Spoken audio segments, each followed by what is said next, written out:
Yes, people, welcome to a monumental From a Third Eye View on Pi Radio. I'm in the Pi Studios right now, joined by my regular co-host, Bloodstro, Mr. I've seen more in the night than you've seen in your life. And I'm also joined by JV. What you man saying? You both good, yeah? What's good? Good, man. Good, more good. energy, You know man. This me. is a monumental show. You get me? What's going on? You know me. There we go, man. These man, like, when are you man ever labored and chilled out and that after I gave that great introduction? So yes, people, this is a monumental show for many reasons. Not only am I back in the Pi Studios, this is the first From a Third Eye View, which is a 2-hour show. So we will be joined by Mr. Aaron Utd in the second hour of the show also. And we are also live on the Pi Radio YouTube, as well as piradio.co.uk and the Pi Radio app also. So where do you want to start anyway? I just want to start with the fact that we got a promotion. You know what I mean? From 1 hour to 2 hours and that. You get what I'm saying? It was 1 hour, now we're 2 hours, you know what I'm saying? Headline, you know what I'm saying? Monday, start of the week, you know what I'm saying? So, yeah, shout out to Big S for that one, live from the Pi Studios. Can everyone just clap for the Pi Studios? Look at the settings facts. there. Yes. My man's looking lit with the settings there, you know. Don't let me get my mood lights on in there, you know. You know what I'm saying? I'm enjoying everything, man. Out here, Nah, like facts. Death Row in the 90s. You know Yo, what I'm like saying? Death Row in there, come to Power Radio. But yes, people, as JV just stated there, and I stated right at the start of the show, From a Third Eye View is now a 2-hour show. So we will be on 7 till 9. So like I said, shout out to Big S for giving us an extra hour. So that's still every Monday, 7 till 9, we will be on. Talking about everything Premier League. Obviously, there is no football currently, but we've still been talking about what's going on. And with these footballers being in lockdown, there's always plenty to talk about. So where do you want to start, Callum Hudson Odi? Yeah. All right, we'll start with Callum Hudson Odi. I'm not going to, obviously, we can't talk on it like in full because we don't have all the details. So everything is just rumor related. Supposedly he was with, Stroh will probably correct me. All I know is supposedly he was with a model and the model said something happened that shouldn't have happened and she went to the police and now it's like all up in the air. So what I want to say is Callum Hudson Odi is 19, so I understand, right? He's on lockdown. Like, I get it. You feel me? He's 19, all this money, no gal. Like, he's on lockdown and get it. Like, Straw and JV, use both. You get me? Wifed off, use them both. I'm single, so I understand Hudson Odoi's issue in it, but I ain't a Premier League footballer. He has to chill out. Not that I would break lockdown for that anyway, but he has to chill out. He has to have people. This is where your circle has to come in and tell him that's not a good idea. I'm not defending him because we don't know. I'm just saying he's 19, so I understand why he would make that type of error. But the people around him are supposed to. We've seen Kyle Walker do the same thing. And you get me, he's grown. But we'll start with you, JV. What's your thoughts on it? You know what? This is my sentiments exactly, yeah. Man's already seen Kyle Walker get done over for it, yeah. So, from there, my man should have been a bit more cautious. Do you get what I'm saying? Like, it's not like Kyle Walker's thing didn't go national. It was national news. Everyone knows. He probably had a WhatsApp group and he was laughing about it in the WhatsApp group. You know what I'm saying?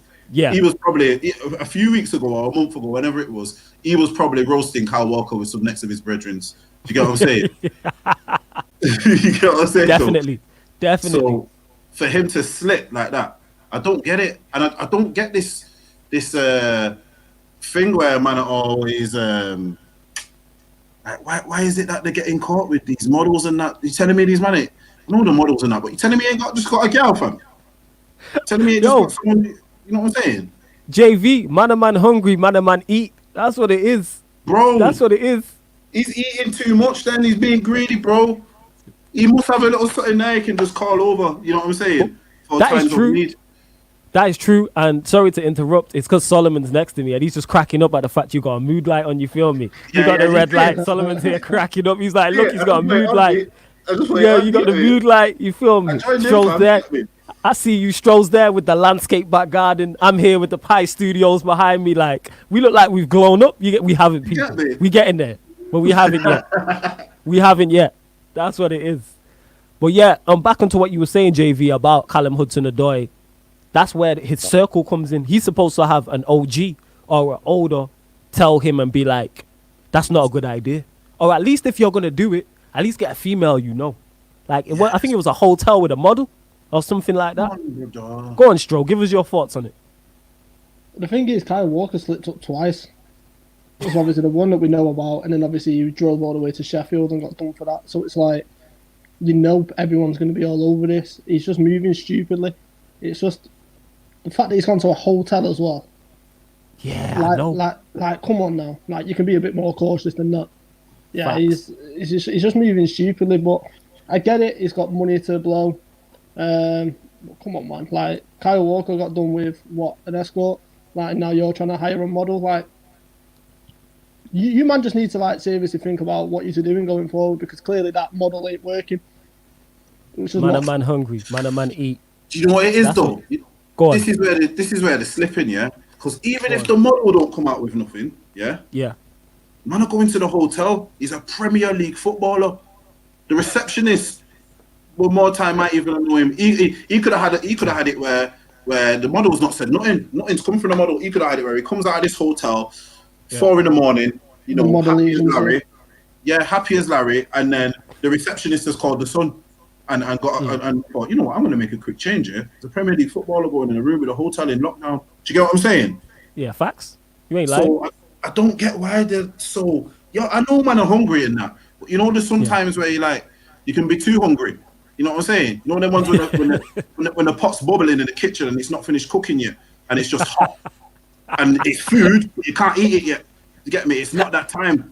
That's what it is. It's just not that time. You get what I'm saying? I know exactly what you mean when it's in the Dutch pot. I know exactly what you mean. You know what I'm saying? Yeah. When you know what I'm saying? Pull up your fingers on the top of the lid. That's what these men are doing. Both of them just balling up the hands on the top of the Dutch pot. Yeah, when there's other meals to be ate. Do you know what I'm saying? There's probably a nice sandwich in the fridge. You get what I'm saying? There's a nice sandwich in the fridge. Yeah, I'm not balling up the hand on the Dutch pot. You get what I'm saying? So boy, I don't know. Yeah. But each to their own, innit? Each to their own. I just wanted to say as well, shout out to everybody who is tuned in live on the Pi Radio YouTube. We will, any questions you want, ask us, and then we will answer. Shout out Don Grizzly. Shout out Faris. Obviously, I know Faris has Donny been supporting. Yeah, shout out salute to Mr Aaron Faris, Utd. Shout out Faris, man. Yeah, who will be on. Yeah, good evening to you too as well, Faris. If I'm, you Canadian based, I'm thinking. I Yeah, know from it ain't Canada, English, man. anyway. He's Yeah. Canada. Okay, we Yeah. out here international. You Okay. feel me? Shout out Worldwide. Faris. Shout out Don Grizzly. He also said greedy. That's my thoughts on it exactly. Like, I know we in lockdown and everybody's hungry, but it's like, just relax and chill out. Yeah, That's what man. it is. Just relax and chill out. Hopefully, no other footballer gets caught. You would think that the Kyle Walker situation had sorted it out had made other footballers realize this is not a good idea. But then Callum Other Hudson footballers are Odi getting goes caught. and does it. Say that again, Stro. Other footballers are getting caught. It's stupid. That's what I'm saying. And if you're gonna go about it, like I keep saying, go about it in the correct way. Be smart with it. Why are you going to a hotel as a Premier League footballer? Like JV, like you said, JV, the receptionist could know you. The room attendant could know you. Somebody's gonna know you. Someone could just drive past and see you going in the hotel. Do you know what I mean? That's true. Yeah. That's true. All right, next topic we will get onto is, I'm sure Stro will be happy about, so we'll let him kick it off, is the potential of Timo Werner going to Liverpool. What's your thoughts on it, Stro? Well, it's 95% done. Issue is, so basically Timo Werner came out today, or yesterday it was, and basically turned around and said that if he can't come to Liverpool this summer due to everything that's happening with coronavirus and we don't know the state of the market and stuff, that he's willing to stay at Leipzig for another year, then move to another club. So he wants to stay at Leipzig and then come to us next summer. He only wants to play for Klopp. He thinks that Liverpool's a perfect fit for him, play-wise, player-wise. It's good for his career and his future. So it looks like it's one that will get over the line. It's just a matter of, is it going to be this year or next year, which is exciting. He's a phenomenal talent. He really is. Like, he's someone I've wanted for a while. So yeah, I'm over the moon. Nah, I hear exactly what you're saying. JV, what's your thoughts on it? I think, you know what it is? It's going to be every transfer. What I'm going to say now is going to apply to every transfer because of the world. Yeah, go on. we're in. it's one of them where if this wasn't Corona, I think a lot of these transfers would have been boxed off by now. You know, Yeah. a lot of them. I think literally, pretty much every big team now, and I think this is a bit scary. You know, when it does come back and everyone gets the everything into order, I think a lot of transfers are just going to get done. Like, yeah, let's do it. You know what I mean? Even if it's going to be a case of where if people were getting overcharged before, you're going to get madly overcharged now. Do you get what I'm saying? And I think this is what's coming into. I think it's more money in it. Leipzig are probably thinking, wait, we can probably get an next 10, 15, maybe even 20 mil on top of what we were saying before. You get what I'm saying? That's probably what the thing. You get what I'm saying? And also, but I think it's all coming down to money and the fact that they're probably thinking we need with everything that's so uncertain, we might need to get more money so we can get in a replacement a lot easier. Do you get what I'm saying? So it's all along the lines of, I think, basically Corona's messed everything up, but everyone thinking, I need to get stuff done. Do you get what I'm saying? Yeah, I see what you're saying, but I think it could go the other way in terms of teams with the financial hit certain teams are taking, especially your smaller teams whose revenue isn't that big. They may be forced to sell cheaper just because they need the money. So say, for instance, if you go to a smaller team, like a Leipzig, for instance, we'll use them for example, they may have to sell at 10, 15, 20 million less than they normally would because they need that money to stay afloat, because we know all teams are taking a hit. But your big clubs, your Uniteds, your Liverpools, they can take those type of hits. But I don't think smaller teams, we've seen it, like we spoke on it, like in terms of teams possibly how relegation and why they can't just void the season and have teams relegated who are in the bottom three, because they'll take a financial hit. And some teams might not survive that. They may not come back from that. Do you understand? Obviously, these clubs are still paying wages and they're losing, however many match days has gone, they're losing so much revenue. They're losing so much revenue, so much TV money. Go on. So now, quickly, the whole thing with Timo Werner is, and the reason why I was shaking my head was, I fundamentally agree with what JV said. Like, for other clubs, they are going to try and push the luck. They are going to try and get an extra 10, 15 million there, try and recoup some of the losses they made on match days, like you just mentioned. The only thing that's different with Timo Werner is he's got a release clause, which is 60 million euros, which works out about 52 million pounds. But problem is, if we don't get in this season, the release clause actually goes down to 45 million euros, which takes it down to about 38 million pound. Ooh, so the thing is, it's like, do I want him? Absolutely. I'd rather get him now. I don't really care. But the issue is, and another point which JV got the spot on was, if it wasn't for coronavirus, a lot of these deals would have been done by now. So, for example, like if you look at Klopp and the way he does his transfers, he likes to meet the players. He likes to sit down with them face to face, get an understanding of who they are as a person, get an understanding of who they are as a player, what their goals are, what they want to achieve with Liverpool and stuff like that. He did that with Van Dijk. He'd done it with Fabinho, even though that was completely out of the blue and no one seen that coming. And he wants to do it with Werner. Problem is, like, I know they've had video calls, it's been documented, you've seen Timo Werner come out openly saying, look, I really want to play for Liverpool, it's a dream to play for Liverpool and Klopp. It will get done, it's just a matter of when. So while I agree obviously with the sentiment of teams will be looking at trying to get an extra 10, 15, possibly 20 million on top of the transfer fee, unfortunately for Leipzig it's not the case. Obviously, yeah. Go on, JV, go on. No, I'm just saying that. I didn't know that. So, yeah, that makes... Because I heard the 52 million fee, but I just thought that's what had been agreed. I didn't know that was his release. So, yeah, it's one of them then. Yeah, if he's got a minimum fee release clause, that is a done deal. And I think that improves Liverpool's first 11 a lot. Like, that signals intent. Because I think that's the type of player who you can take you over the top. We spoke about Liverpool before. And, like, all trolling aside, me being a United fan and disliking Liverpool, that is the one area where you can strengthen, because then you can play, obviously, your flat, you have your goalkeeper, your flat four, and you can play two sitting and then play Firmino in the hole with Mane and Salah each side and then play a Timo Werner up top. That's why the Coutinho thing, we spoke on the Coutinho thing, and I said he's one of the few players I can think of in the world who, without question, improve Liverpool's first 11. That's what I've said before. That's my thoughts on it. Because I don't think there's many.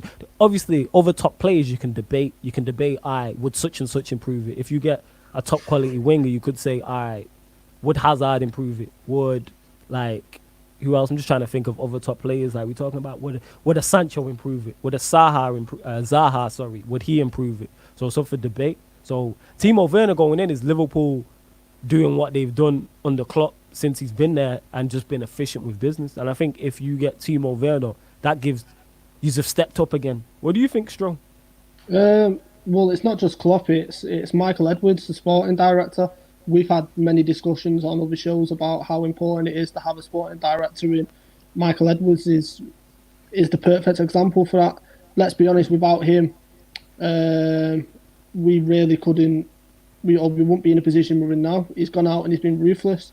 Like, for example, the Coutinho deal. I spoke up on this many times. When he sold Coutinho for 142 million, there was a release clause in there, basically saying that if Barcelona want to approach a Liverpool player for the next 3 years, it's an extra 100 million on top of what we valued them at. So that's basically wiped them out of the market.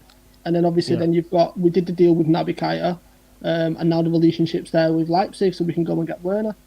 To be honest, I'd rather get Werner now. Reason being is because essentially, I don't know how it's going to look next season with everything that's going on, but we lose Salah and Mane to the African Cup of Nations for a month and a half. That's a great point. So we need attacking recruitments. Like, we look like we're going to lose Shaqiri, he's a very good squad player. He's coming in, he has done a good job when he has got his chance, but he looks like he's on his way to Roma. So we're short in numbers on that. And listen, whether football starts again or not, we're going to be champions. The FA have already come out and said that null and void is completely off the table, which is a topic we're going to touch on later on in the show. But we can't be going into next season and do what Man City did and just rest on our laurels, because it's going to bite us. I hear what you're saying. And 461 said, who do you think he is replacing in the Liverpool top three? Well, we'll let everyone answer that. Salutes for the question. I said that. I think one of the midfielders. Go on. You're the Liverpool fan. Go on, Stroke. Give me your thoughts. I think you know my opinion. You got it spot on. It'll be one of the midfielders. Yeah. When we bought Firmino we bought as a number 10, and he's a natural number 10. We bought him as an attacking midfielder. Everyone talks about Firmino's goal stats in this season, which isn't great. He's got 1 goal at home all season, which isn't great, but he's not a number 9. So the fact that Klopp's identified that and he's going and getting an out-and-out number 9 signals the intent. And Firmino will drop back and we'll probably, like you said, we'll play the 2 sitting midfielders. Fabinho will be one of them. Possibly Henderson, Keita, depending on how Keita pushes on next season. And Firmino will be in the number 10 role, which makes perfect sense for me because he's perfect. He does all the dirty work you need from him. He does that anyway. When you watch him in our games, he naturally drops back into that position and he just lets Salah and Firmino make them inverted runs into the box, which they're unplayable at. Yeah, serious. JV, what's your thoughts on that? How do you think? Do you see it playing out the same way? I do see it playing out the same way, but I think without that industrious midfield three, I think they will cause themselves a problem. You think? Okay, go on. Yeah, so I think their team is built on the basis of that 3-man in midfield's work. They're not the ones who are getting the assists or whatever. They're literally 3-man doing the dirty work. So that your Trent can go and shine, your Robertson can go and shine, and your Salah and Mane literally probably don't have to do any sort of defensive work other than closing down at the front of the pitch. Do you get what I mean? Yeah. It's not a case where you don't see Mane tracking back into like a left back position. Do you know what I'm saying? I get what you're saying. Because they've got those 3 in midfield to do that for him. So I think taking one of those out, even though you put in Firmino in there, he's not a natural defender. I see those 3 midfielders as 3 defensive-minded players who can go. Yeah. Don't get me wrong, but like I think the most attacking one of them is Wijnaldum. Do you get what I mean? Yeah. I think Wijnaldum could play a number 10 in the team. He does for the Netherlands, but I don't think Fabinho could play an attacking role, and I don't really think Henderson could play an attacking role. Keita maybe, but I've said I need to see a lot more from him, to be honest, because he's had his injuries and everything like that. But I think how their team is set up right now is perfect. I think what they need to do. I know the Liverpool fans won't like it. If anything, I think Werner should take Firmino's place. All right, I get what you're saying with that, and the United fan in me praise that you are right. That's just from a United bias standpoint that they gain Timo Werner, and them changing their system messes them up. But the thing is with that, I think they already score a bucket load of goals with a striker that doesn't score goals already. So if you add Firmino and add a Timo Werner in there, even though they may concede more at the back, I think it will improve them. I'm worried about this. If they get a proper striker, a 9, to work with Firmino in the 10, I think they'll keep more of the ball. I think it'll be Fabinho on the over. I think it spells the end for Henderson, or I think he won't be at the level people expect. That might be a hot take. I think Henderson in the 2 is nowhere near as good as being in nowhere the near 3. as good. I don't think he is. So I think it could spell the end for him if they continue to be successful. I do hope you are right from a United standpoint, but from a sheer footballing standpoint, I'm looking at it and being like, this is dangerous because they already have an amazing attack. Their attack is exceptional. Let's not get it mistaken. The way they move forward, the amount of chances they create, the amount of goals they score. I think Salah's top of the list. Stroll will be able to correct me, Stato. Salah's missed the most big chances or something like that. So Salah's missed the most big chances, but yet Liverpool still score so many goals. There's never a lack of goals there. So if you add a striker who actually scores goals and Firmino's now creating, I think that makes him much more dangerous. But it'd be interesting anyway. I think that takes goals out of the team. No, not out of the team, sorry. You probably say the amount of goals in the team. That takes goals away from Mane and Salah. That's why Firmino gets such plaudits, because he literally, if you think about it, you've got the 3-man midfield doing the dirty work, and then Firmino is pretty much doing the dirty work for Salah and Mane to shine. So you've got 4-man working. Do you understand what I'm saying? He's never, Firmino to me, he's not one who's gonna he's not gonna really like be greedy. So he's not like because he's not a raw 9. He's not got that like, this is my shot. See you later. No, I'm not passing it to you. Yeah, I get what he will give the chance to, you know what I mean, Mane or Salah. Whereas I think a Werner, he's a number 9. He's going to be more naturally selfish, and that will take goals away from that team. I think I think it could do, but I'd love to see it work. I would love to see it work, to be honest. I like to see good players playing football in it. You know what I mean? All facts aside, I'd love to see him fit in that team and how it's going to work, because I honestly think Liverpool getting Werner would make all the other big teams say, all right, now, sorry, we've got to do something as well. So I think it could force a lot of other hands in the market. Do you get what I mean? Definitely, and I think everybody has to go again. Anyway, because now Liverpool are the benchmark. If they go and improve and show that sort of intent, City, we already know their issues. They have to go again. United are going to go again. Arsenal have a new manager in. They're going to go again. Chelsea can now spend money, so they're going to go again. Newcastle, if they get taken over, that's another one. Faris says here, would Jurgen Klopp change his system to a 4-3-3 attack with a central attacking midfielder? And I can answer that. Go on, Strong. So Klopp's natural or his go-to formation from when he was in Germany, when he first came to Liverpool with the players he had, was 4-2-3-1, which is what I think would happen if we were to get Werner. But obviously Mane and Salah will be naturally higher. I've watched every Liverpool game this season. There's been times where we've actually played a 4-4-2. Henderson's gone out to the right. We did it against Tottenham at home. Oxlade-Chamberlain's been played on the left, and it has been, for example, Firmino and Salah. Mane is on the left, or there was one time where Firmino actually ended up in centre midfield and Henderson was on the right. Oxlade-Chamberlain was on the left, and Salah and Mane were up front together. So there is good options there. So, for example, he could actually just go for it and just play a 4-4-2. Salah on the right, Mane on the left, Firmino and Werner up front, and then Firmino would naturally drop deeper anyway. So it's exciting to see what he could do with it. It's just frustrating because I know this deal would have been done by now. So it's just a case of just getting it over the line, and I'd rather it this season due to the African Cup of Nations. But at the end of the day, I can't really question Klopp. We finished 1 point behind or 2 points behind City last year, and then he didn't buy anyone. He bought youth team players, and we're now currently sat 25 points ahead, the highest point lead at this point in any stage in any European football.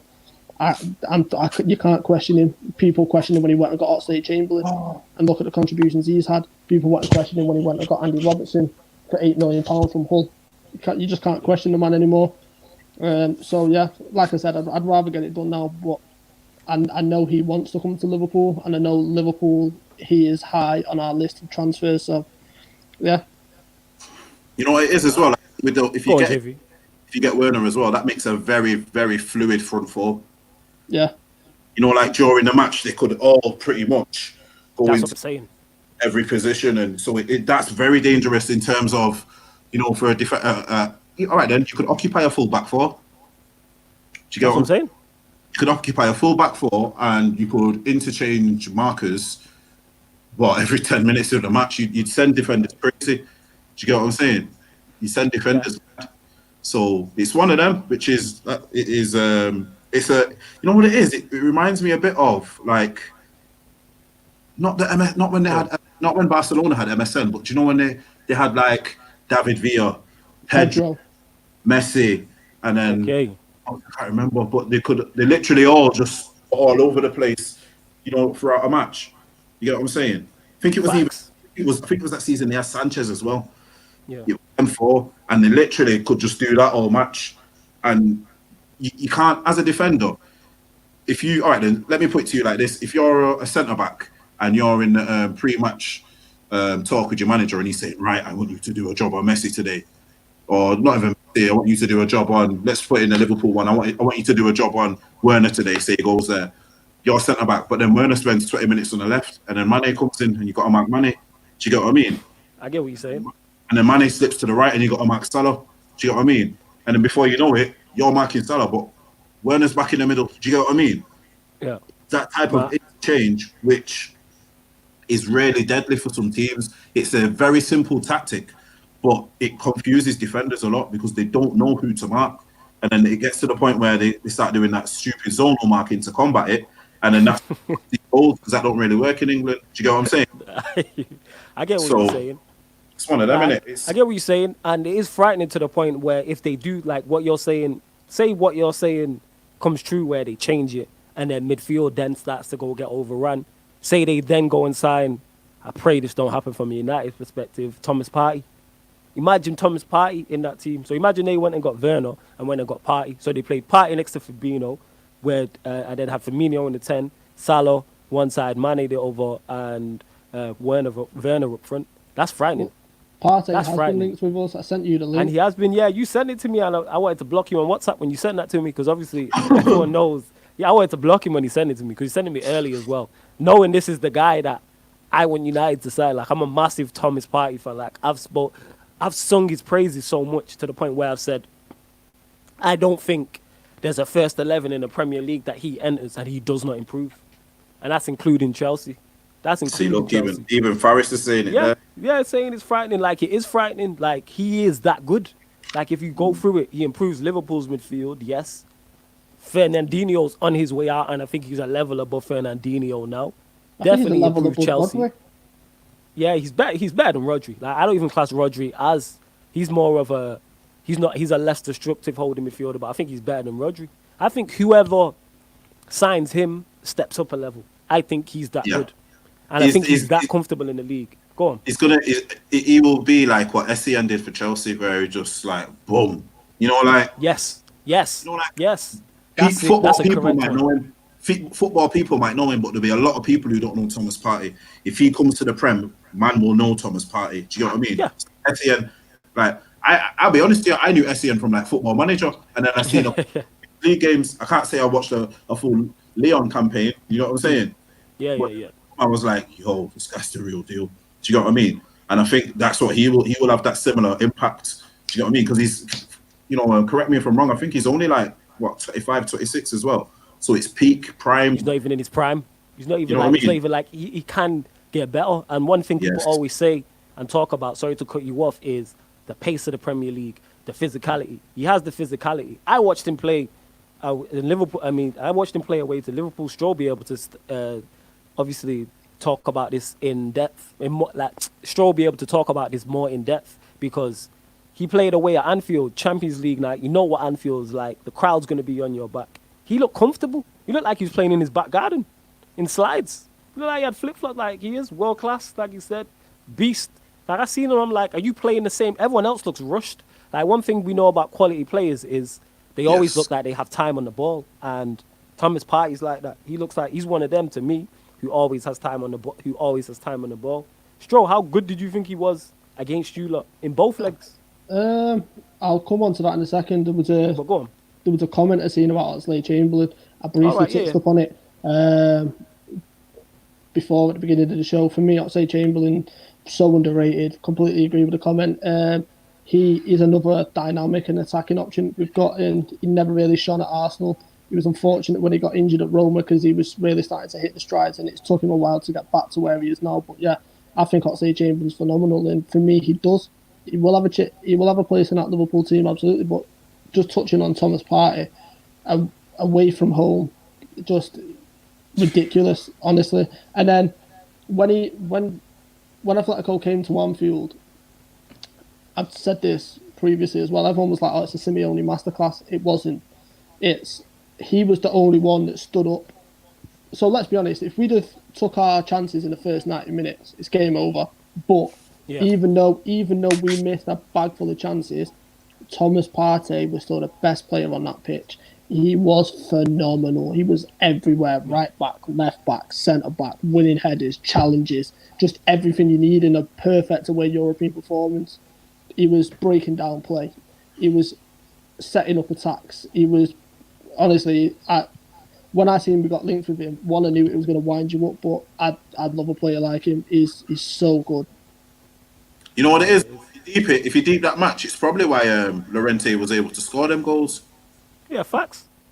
Because he was That's not. push a bit Yeah, more that's forward. facts. That's nothing to dispute. That is dispute. Sorry, JV, to cut in again. Big S is still cracking up about you and your mood lighting. You get me? Your Yo, red what's he light. saying? He's there Is it cracking up popping? next to me. popping, He's there fam? cracking up next to me. You feel me? I told cracking you, up. bro. I told you, bro. Got the big screen here, you know. Got the big He's screen with the cracking me blue up. light on. You get Because I got the blue light, you got the red light. We out here looking Yeah, I had like to Power join in, Rangers. fam. Yeah, I had to we join like in, Power man. Rangers. Hey, Stroll next week, yeah? Green light from you or something like that, yeah? Oh, That white green light, light. man. I'm Tommy Something the like White that. Ranger.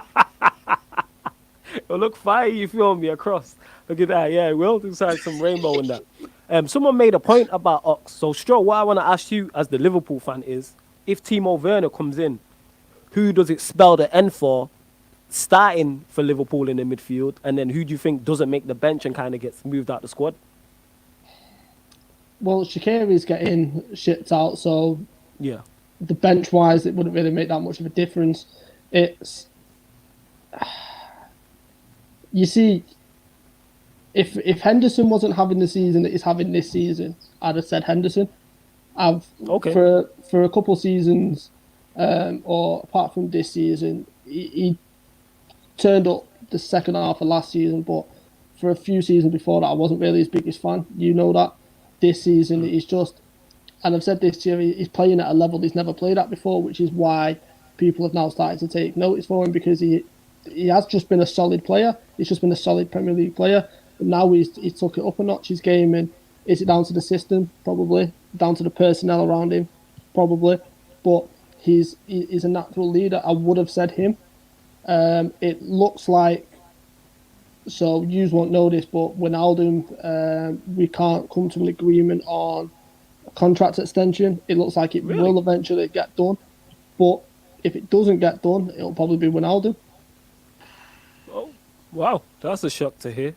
Because I can see it definitely being the end for the more attacking central midfielders you have. So your Ronaldums. Ox already has a squad. Ox, like somebody mentioned, he is already kind of a squad player, even though I do rate him. It depends if Naby Keita turns into, gains any sort of form, similar to Fred. If he gains that type of form, it could be over for Henderson, because I don't see Fabinho being dropped. But I can see he's possibly going again in terms of getting another midfielder. So It seems here's the point. Go on. Sorry to interrupt. Here's the No, point it's cool. in which Liverpool fans who look, they're going to ride for Henderson. I get that, but like, look at it from an outsider's looking point of view. Klopp went and spent £75 million on Fabinho and Naby Keita because he was not happy with the midfield that he had at his disposal, right? So he wanted to strengthen the midfield. Henderson was in that midfield. That's the Sorry to reason cut why- you off, yo. I just got to shout out Terry. You know what I mean? That's our done Yeah, right there. so- Make sure you subscribe to the Football Terrace. You'll catch me and JV on that United show. I've said it before online. Terry's probably the most hardworking guy in football YouTube. This guy does 100%. 4, 5, 6, 7 videos a day. I wake up, he's doing a video. During the day, my phone will notifications say he's doing a video. You get me? I'm going to sleep. A video. He's Like, doing a yeah, video. shout out to Terry, you feel me? Shout out to Big time. Terry. Most hardworking man in Yo, we need YouTube to get football, Terry you on get me? here. Yeah, and definitely we are going to get Terry on here. Terry, thank you for locking in as well. Appreciate it. 100%. Go on, family. Yeah, no, so just picking up where I was saying was, look, Klopp went and spent close to 80 million on 2 midfielders because he wasn't happy with the midfield options. And yeah, Henderson is having a great season, but how do we know next season he's not just going to go back to just being that solid player again? And we need more. If we're going to be Premier League champions, we need to kick on and we need to push on. And we can't rest on our laurels like what City did. City didn't go out when they had the chance to replace Company, and look where it's got them now. Like, we can't do that. We're in a position now where the state of the Premier League and the state of some of the teams, like Chelsea need to rebuild, Arsenal need to rebuild, United are in a rebuilding position, City need to go out and rebuild. We just need to add little bits to make us stronger. So True. we could, if we played this right, we could potentially dominate for the next few years, which we've never done. So why not be ruthless? Like, yeah, he's having a great season. If Henderson's not cutting it, get him out of the team. Captain or not, you can give the captaincy to Van Dijk, which is what he's done previously when Henderson hasn't played. You'll notice Henderson has regularly been substituted or regularly not started games. There's a reason for that. But Liverpool fans don't want to admit that because he's Jordan Henderson, he's the captain. But we need to just have Say it louder for the people in the back. Sorry. I just got to commend you for saying that as a Liverpool real. fan. Sorry to cut you off. Continue. Too I just real. got to commend you for that and keeping it 100%. Like, you openly say he's good, but you're not like he's a world beater. He's not the best player you have, etc., etc. But go on, continue. No, don't get me wrong. Has he been a world beater at points this season? Yeah, the Tottenham Fair game, dues. he was phenomenal. But that's not Jordan Henderson. Jordan Henderson can't do that game in, game out every single game. And he's not been our best player. Sadio Mane's been our best player this season. For anyone who even tried to debate that, Liverpool fan or not, is absolutely ludicrous.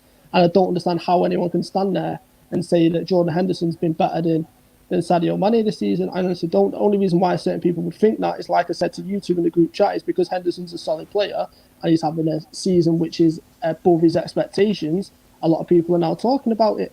But And you he's can't English. but you can't overshadow Mane. Mane, Jesus. I mean, Norwich almost drew the game. Mane comes on, scores. When we lost him through injury, we struggled. And so, Yeah, what are you saying? he's the player I look at from you who, when United are playing Liverpool, I fear him the most.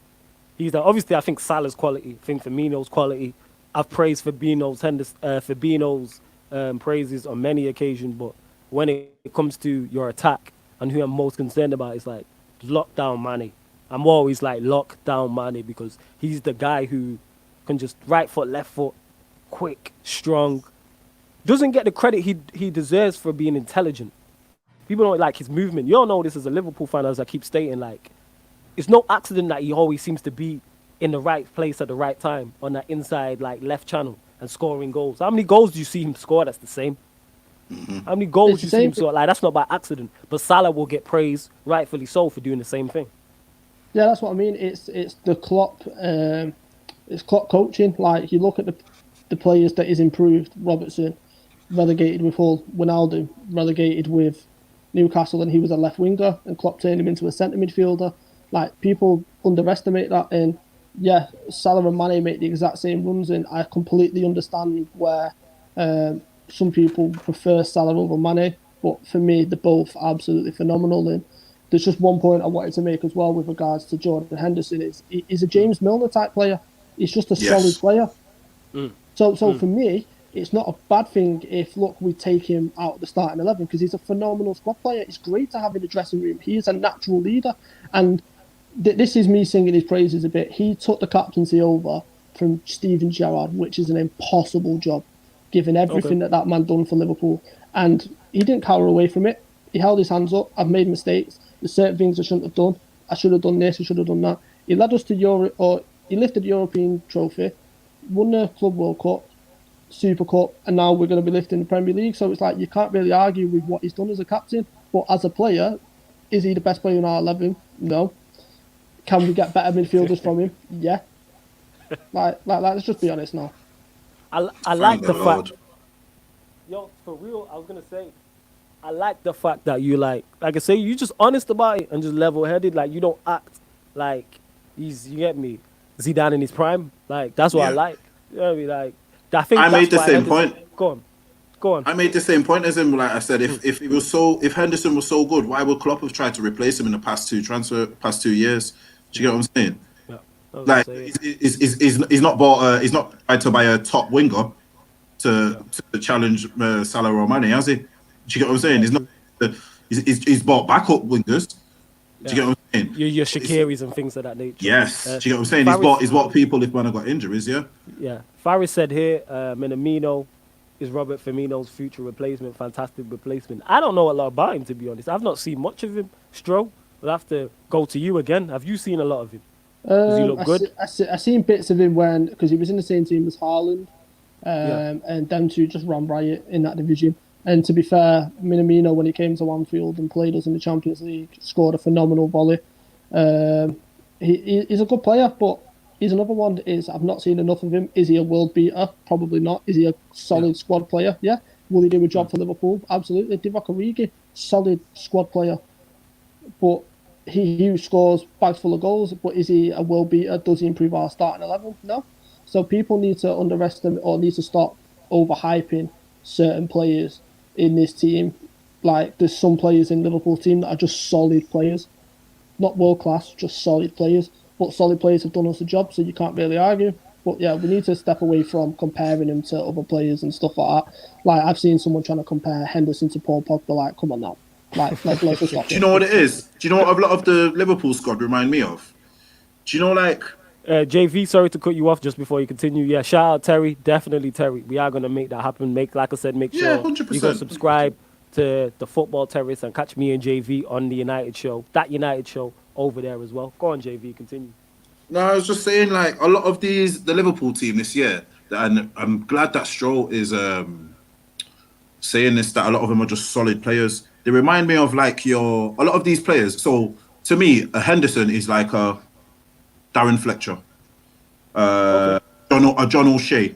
That's a perfect comparison. Darren Fletcher is a perfect Do you get what I'm comparison. saying? They're those type of players that it's the man. See the manager.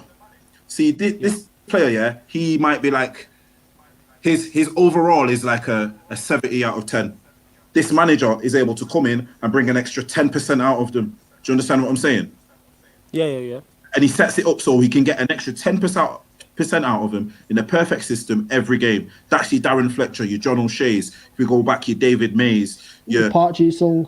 yes. It's the Yes. manager. It's the manager who's bringing this out of them. Once that manager goes, they don't. They're like, oh, right, what do I do here? You know, do you know what I'm saying? It's a lot of it is down to the manager, and a lot of what Jordan Henderson is doing now isn't that he's not done it before, but the manager's recognised what he does, and he's found the perfect way to contain that within a team. Do you get what I'm saying? He's not playing him Yeah, that's attack. what we saying. He's not Yeah. saying, right, you know, I'm going to slap him attacking midfielder. And no, he knows that he's good at this in this certain area of the pitch. So I'll keep him here and he can do Yeah. that for me. Do you get what I'm saying? It's like John O'Shea. John O'Shea, if you look at John O'Shea, bro, look at the career he's had. Do you know he's one of Fergie's most used players ever? Yeah, of course, because the thing is, go on. Yeah, the thing is what people forget. The thing is, what Come close people to the forget mic. about John O'Shea is that he can play centre back, he played left back, he played right back, he played holding midfielder, and he mid. played as a regular central midfielder as well. That's what, and he would give you that 6/7 out of 10 every week. And he did some magical things as a United fan. We will never ever forget this guy, Megs Figo. Let's not forget that. This guy, See what I'm Megs saying? Figo. Let's not forget Keep it high, this bro. guy. This guy chipped. I can't remember who it was. It's probably arguably one of my favorite United games ever when United won 4-2 at Highbury and Ronaldo scored twice in the black kit. That team Just was exceptional. shushed Henri in it. Yeah, when he did that. shushed. He should. Yo, this guy left with his wrong foot, chipped the goalkeeper. I don't know if it was Lehman. I can't remember who it was. Yeah, it was Chipped the Lehman, I think. goalkeeper. Was it Lehman with his left foot?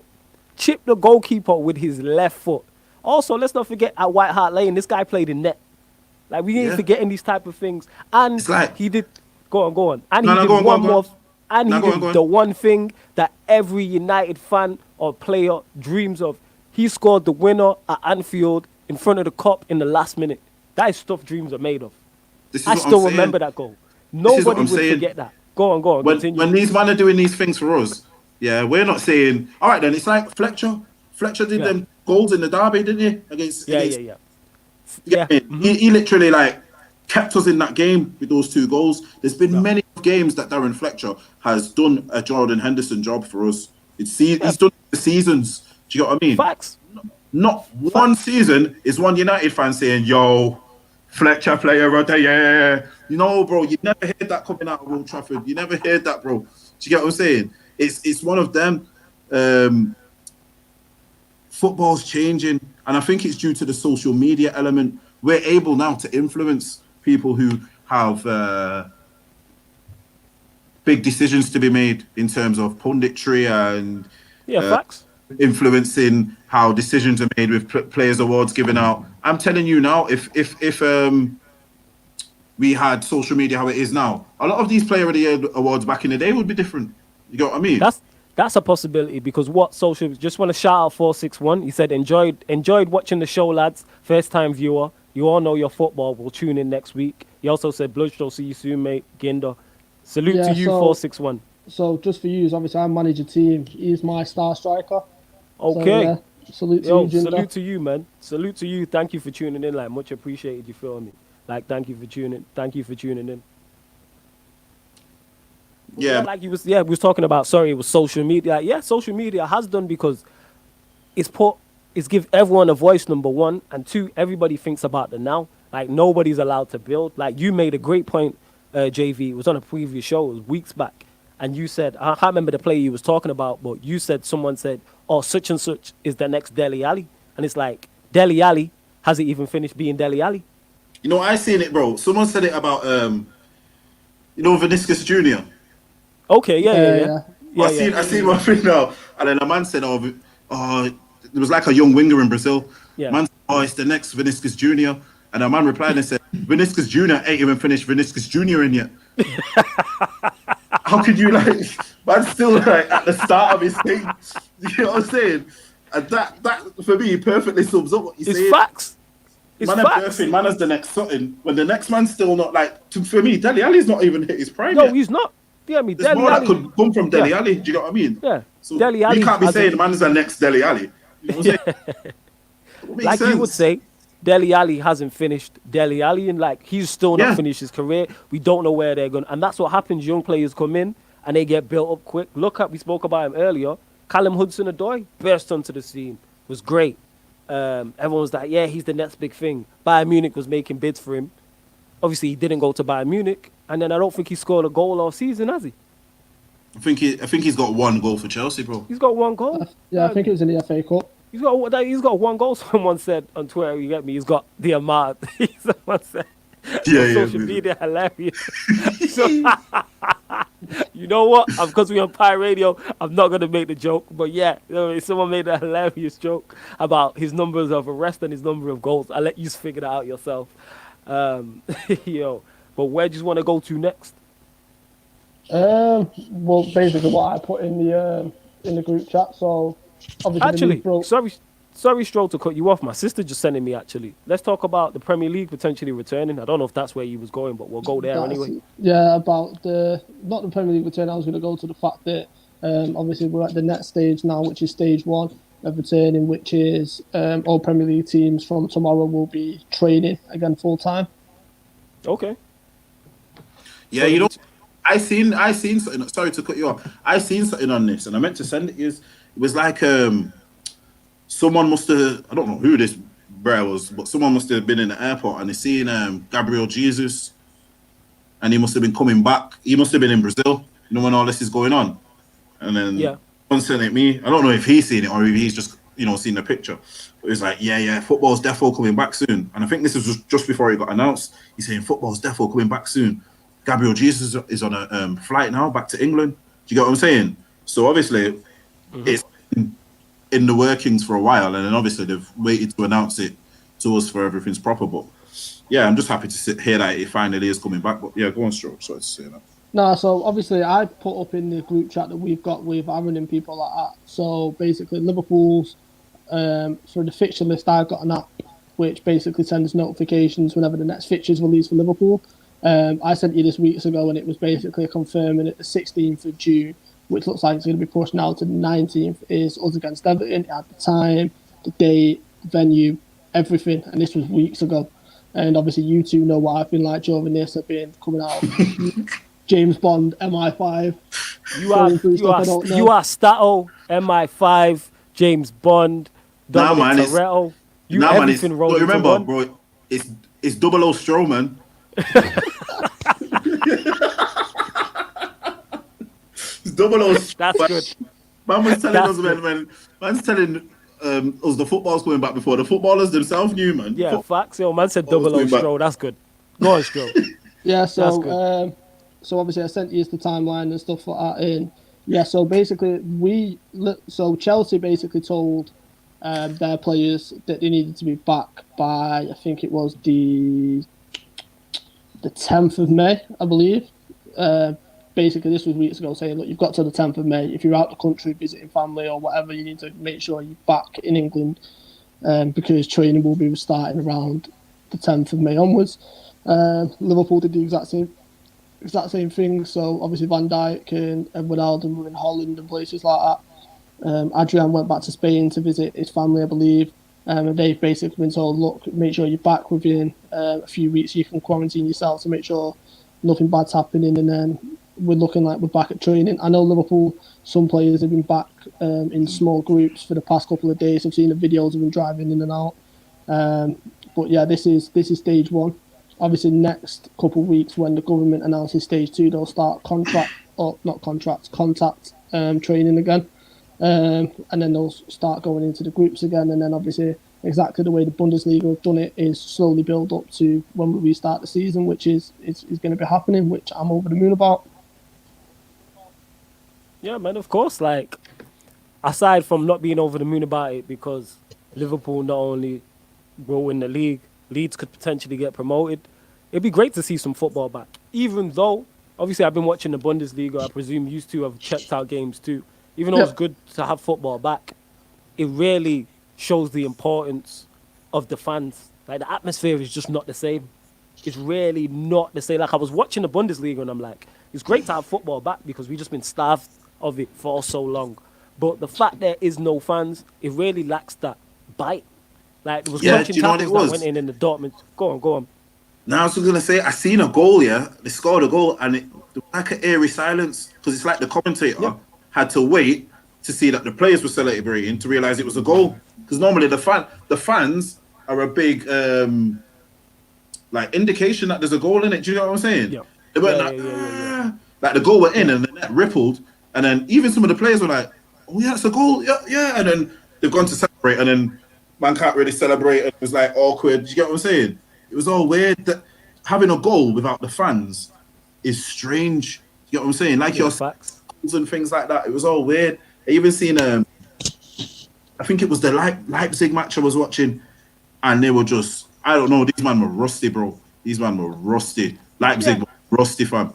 You get me? It's because they've been off 2 months. That's what that is. So it's like, I understand why they would be rusty. One team who didn't look like they didn't miss a beat, no surprise, was Bayern Munich. I was watching it and I'm like, have these been playing matches behind closed doors?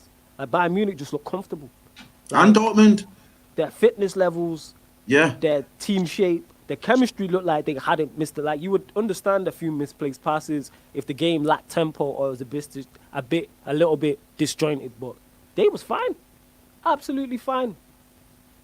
So you keep the show going. I'm just gonna go contact the guests now. 1 second. Yeah. Because I think we had our prior talk about it the other day when we were saying what teams we're gonna support in it. Do you get what I'm saying? And I literally watched I watched the Dortmund one because I like watching Dortmund anyway. They were on fire. But did you see the Dortmund thing? So this is what was more impressive than me. Sancho was on the bench. No Marco Reus. Just a number of phenomenal players that weren't available. Witsel wasn't available. Reina picked up an injury in the warm-up, I believe, so he didn't start. So they had to maneuver stuff around, and he still went on in. But yeah, the fact that Sancho's on the bench, there's no Royce, there's no Witsel, like That's go three. out and That's put three of your four. main players. Yeah, that's what I mean. And to go out and put 4 against them, like, oh my lord. And it was a case of like you have to think that's a derby, you know. That they made that look like I don't know if it was because like the whole situation with the no fans, but to me that looked like a training match, like a Yeah. game. That's how they made it. Like, don't get me wrong, they were putting in the work. They were really putting in the work on them. That's probably why they managed to score 4 goals, 4 good goals in the way they did. But the ease in which they did it with, it's almost like Flawless said, it's like they didn't miss a game or a training session either. And that just made me think that's probably due to them being sharp at home. Do you get what I mean? While all this has been going on, that just makes me think, what's it going to be like for the Prem players? Like, because like I was saying with that Leipzig match, they couldn't really patch together a good move until like the 60th, 70th minute. There was just a lot of long range shooting and it was very weird. Do you get what I mean? So Yeah. do you get what I mean? I think like when the Prem comes back, I think the Prem will be good to see because you'll get an indication of who's been doing what during lockdown. Yeah, definitely. You'll be able to tell. Fitness levels will be a big thing first and foremost. That'll be the first indication of who's gassing after 60, 70 minutes. Yes. The good thing is as well, or not the good thing, it's a bit of an unusual thing, is obviously we can now do 5 substitutions. So it'll be interesting to see how managers basically manage their substitutions based on... is that coming now?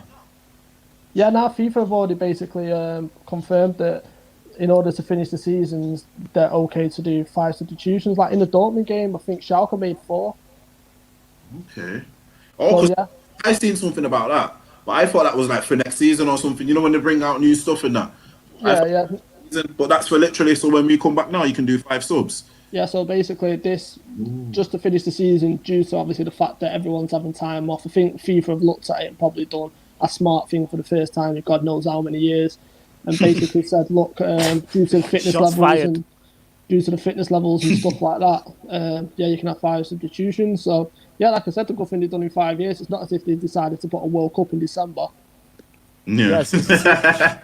Nah, but I you see don't- with that though, see with that 5 subs there. All right then, say you're a team who've got bare attacking options going into the latter stages of a game.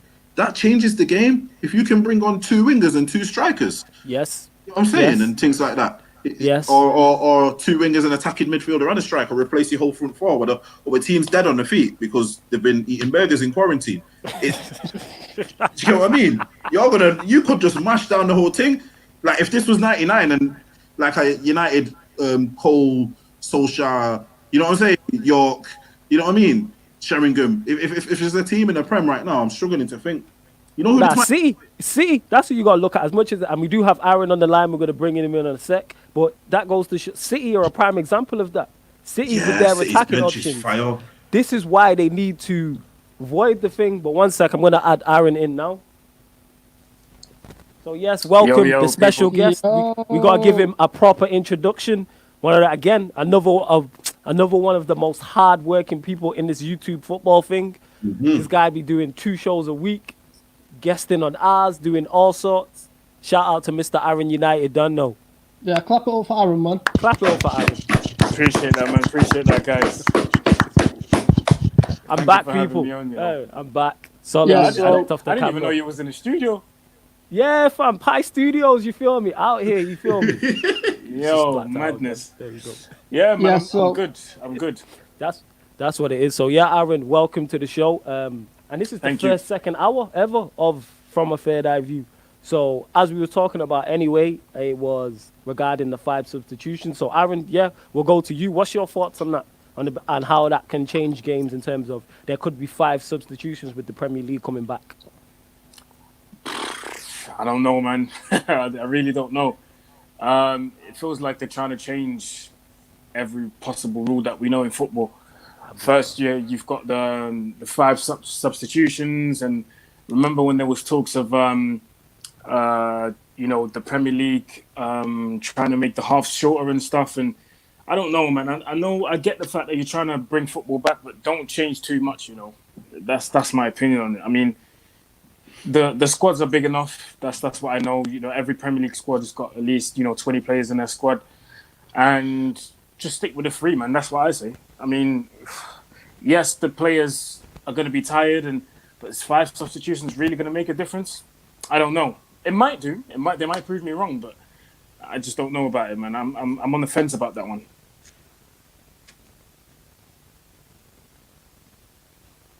Yeah, no. To be honest, I completely agree. From a manager's point of view, with the 5 substitutions, is if you make too many substitutions, it can mess up the flow and the rhythm of your team. So there's that needs to be taken. So I'm more looking at it from a neutral point of view. FIFA are the one that have basically passed this bill, which is it can go one or two ways. I'm more intrigued to see how managers manage the 5 substitutions. Because I was saying, correct me if I'm wrong, I don't know if you watched the Dortmund-Schalke game, I believe you did, but I believe Schalke made 4 substitutions in that game. See, I didn't even catch that. Yeah, so I'm over here cracking up because obviously I'm in the Pi Studios with Solomon and he's just switched the camera, you feel me? And I like this camera angle better, that's all it is. So that's why I'm cracking up. Is that what we're doing now? Yeah, Got 1 second, bro. Yeah, that's what we're doing. That's what it is. You get me, bro? That's what we're doing in that. Yeah. They're lighting around in it. That's what it is. I'm feeling it because he changed the camera over, you feel me? I wish I had a button so I could switch it. So man could just switch from camera 1 to camera 2. We gonna get there, people. But yeah, that's change why my I'm light. cracking up. Yeah, I just changed my light as well. Yeah, I'm joining Yeah, it. change the the lighting light as well. Yeah, change the color. Yeah, it's change changed the colour, fam. Sukum.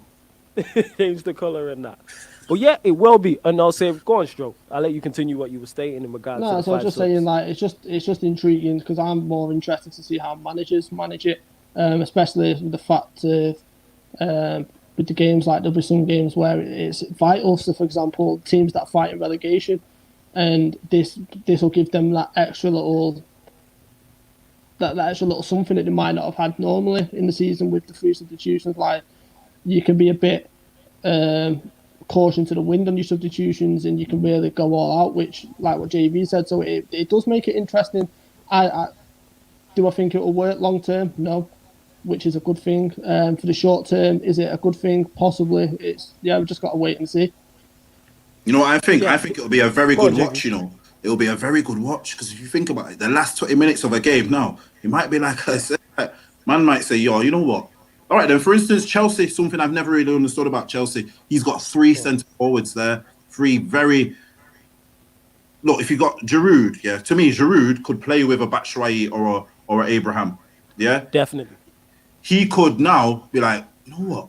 Last 20 minutes of the game, I might throw on Giroud and tell him to get some knockdowns to a Batshuayi and a Abraham. Yeah.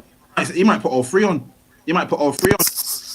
Man might start changing up the formations. Check this. Because of that, we might come back and certain teams' formation might say, you know what? I'll play 3 at the back now.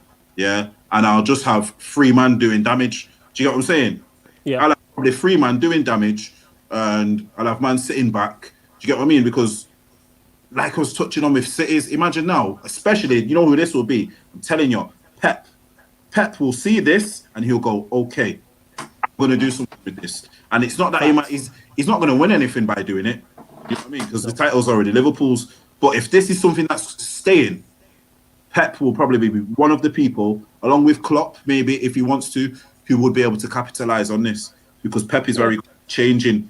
He can change stuff throughout a game. Do you get what I mean? You could be playing City in the first 10 minutes and he don't like something and man could just switch the whole front 5, never mind front 3, or you know what I'm saying?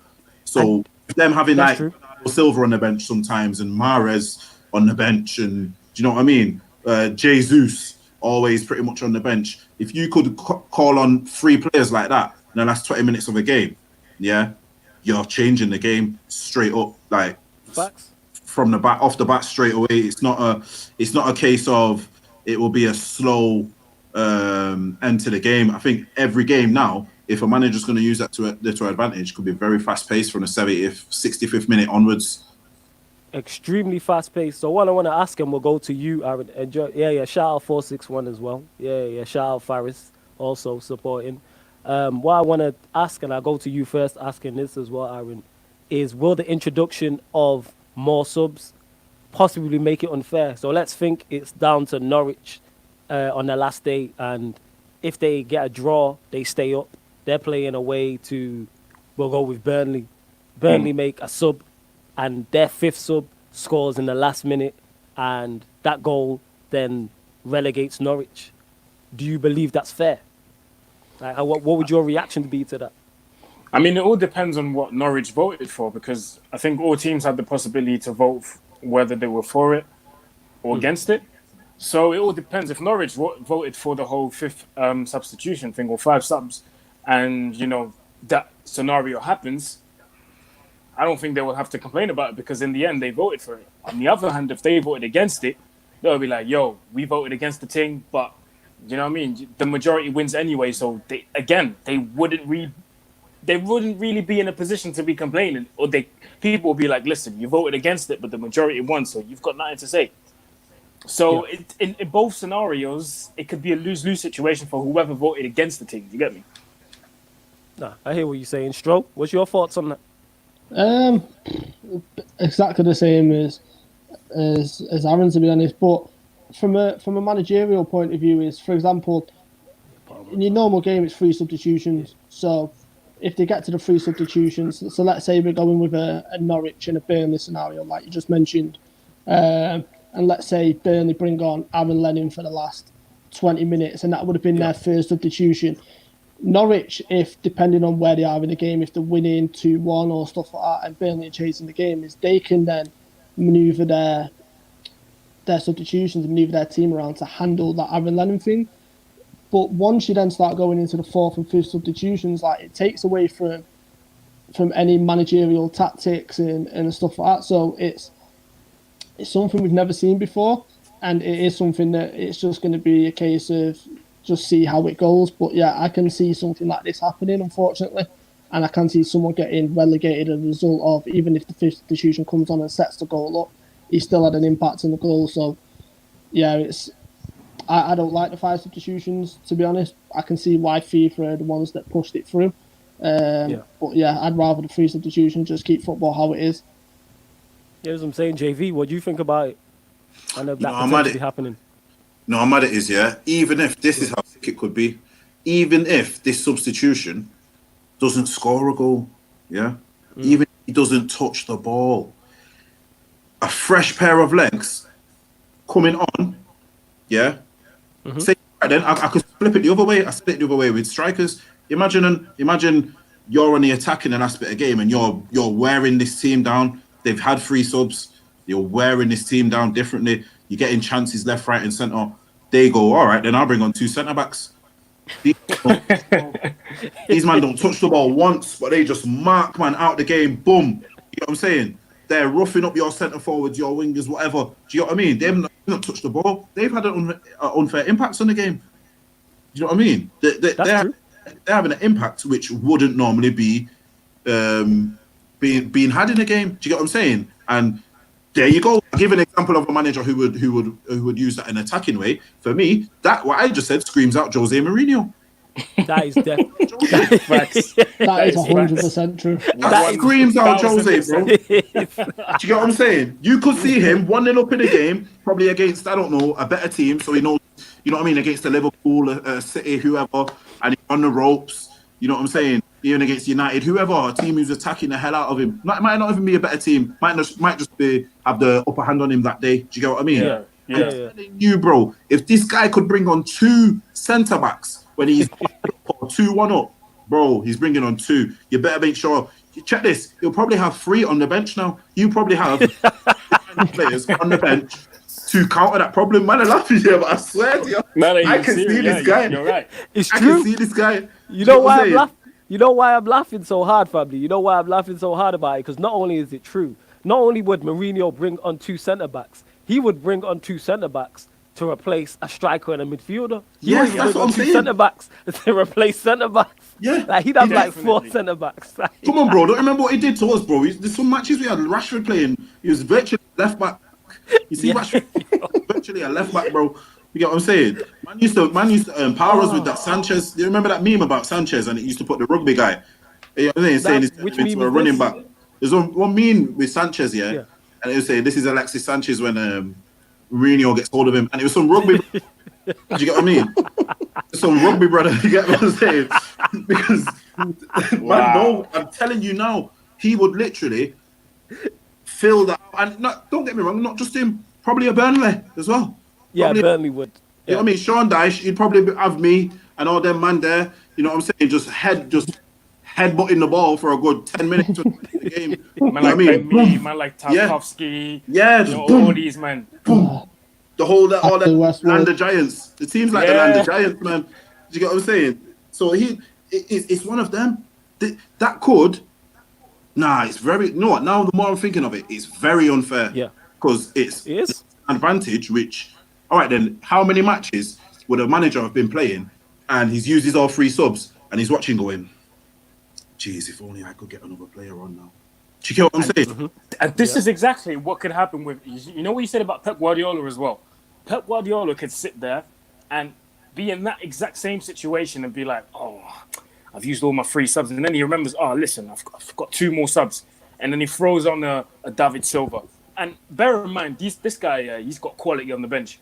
Yeah, he can throw in a David Silva, and then the defense is still sitting tight, and you know what I mean, still defending their lead. Let's say City are 1-0 down or something, and then he goes, "All right, cool, Leroy, warm up, please." Do you know what I'm saying?